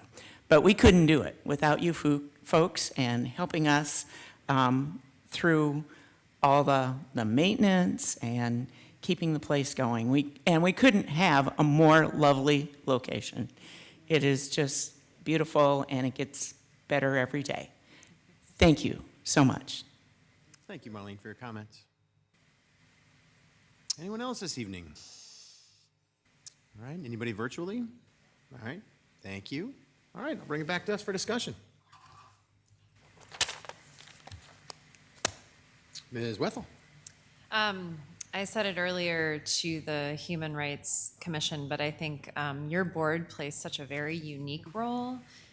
When I learned more about that, I was just so impressed about the true commitment it takes to be a board member at the MFC. So thank you to all of those who have given their time, many of you for years, to do this work. It's so important and yeah, crucial for our community. Thank you. Thank you. Mr. Leyendecker first. Thanks, Mr. Mayor. I did have a question on the contract services. I've seen over the past 2 years, it's grown and it's scheduled to grow again. Is curious on what that is that we're contracting out for contract services. And two is there an opportunity to bring that in-house that we could do that instead of contracting outside for that?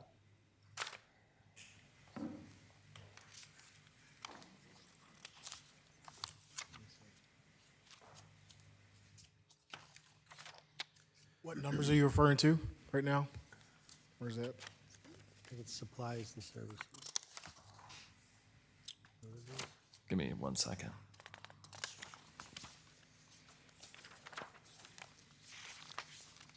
Maybe payments to other agency number 7, is that on page 68? Is that 79. Are you speaking about payments to other agencies? That's contraction. He's looking. Okay. Yeah.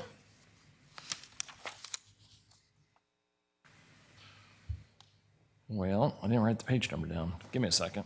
You can come back to me. Okay. I'll find it do here. that. Actually, are you, I see page 74. Well, there's 6E contractual services, it says, but I don't think that's what you're referring to. Yeah, that is. Is that what you're referring to? Yes. Page 74 then, at the bottom of there. Payments to other agencies. And that's, and then the totals at 6E on page 75. Am I correct there? Correct. Okay.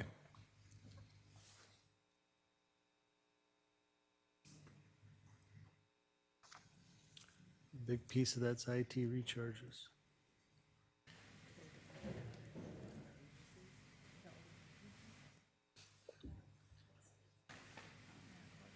Okay, so I think you're referring to the pay to other agencies. Is that what we're talking about here?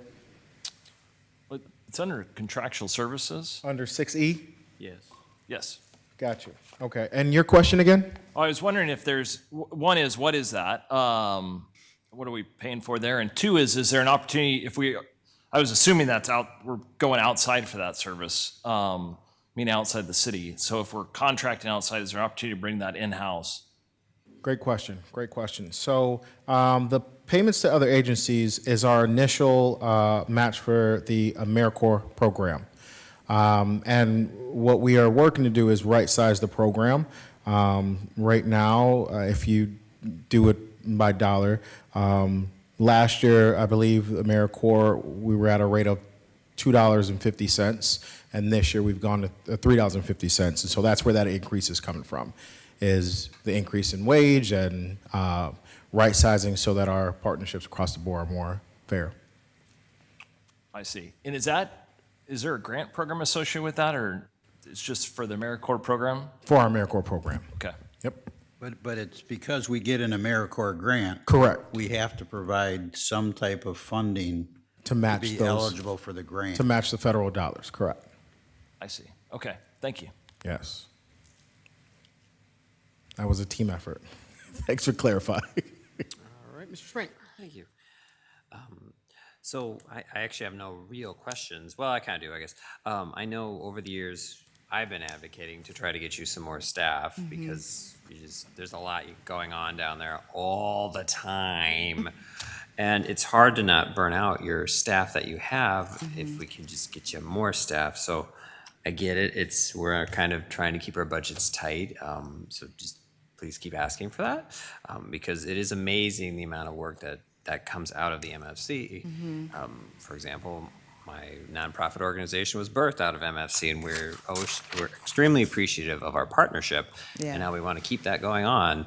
But it takes a lot of help to do all the things that you guys do down there. Because when I've volunteered for food giveaways, when you do all the different cultural events, like it just takes a lot of hands to do so much of the work. And It does. so keep asking for more staff. Yeah, it really does. That's why I call us strong and mighty, because it's only a handful of us, but we serve upwards to 1,500 people at one event sometimes for our Juneteenth event. But we make it happen, and we make sure that we take care of our staff and we provide that work-life balance as much as possible. And we lean really heavy on our volunteer support as well. So we work really closely with Brittany with Volunteer DBQ with posting opportunities for community members to come in and support and get their cups filled as well by serving and helping.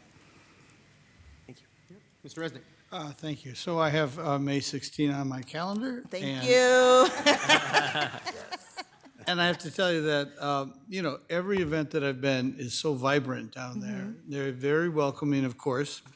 And even the teenagers are welcoming, and, they're maybe not used to speaking outside their age group, but I tell you, a lot of your teenagers are used to working with older people, look them right in the eye, and I'm real to them, right? Because sometimes older people sometimes feel invisible as well. But I want to tell you that I'm not surprised that people have a great time on the board, because it's so satisfying to be down there and seeing all the great work and how people are treating each other from varied backgrounds. But it's just a great place to hang out, no matter who you are. So I'll be looking forward to the.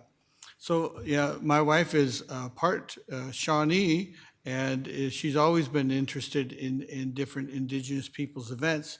So I bet we'll both be there. So I'm looking forward to that. Awesome. Thank you, Mr. Mayor. Thank you.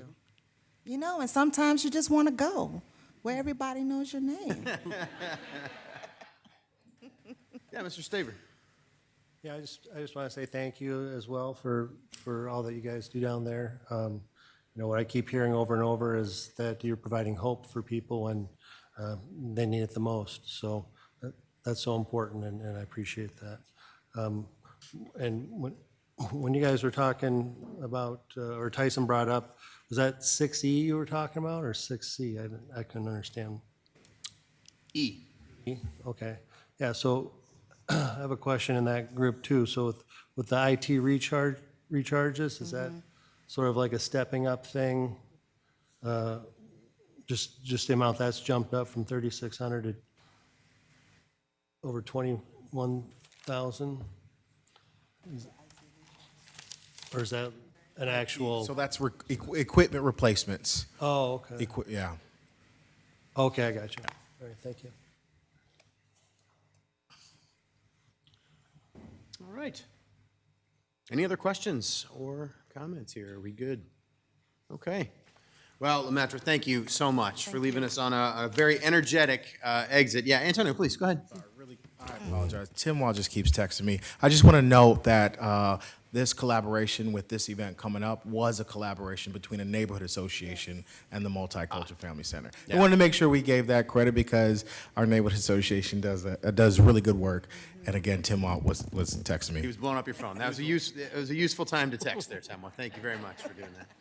Well, honestly, and these presentations go together, but you are absolutely correct. I mean, just even the picture that we were looking at on the thank you slide, just to know that we have a place like the MFC in Dubuque, and it is a place where everybody can feel welcome and go and be able to. Honestly, one of the biggest things that I like about the MFC is we get to party together.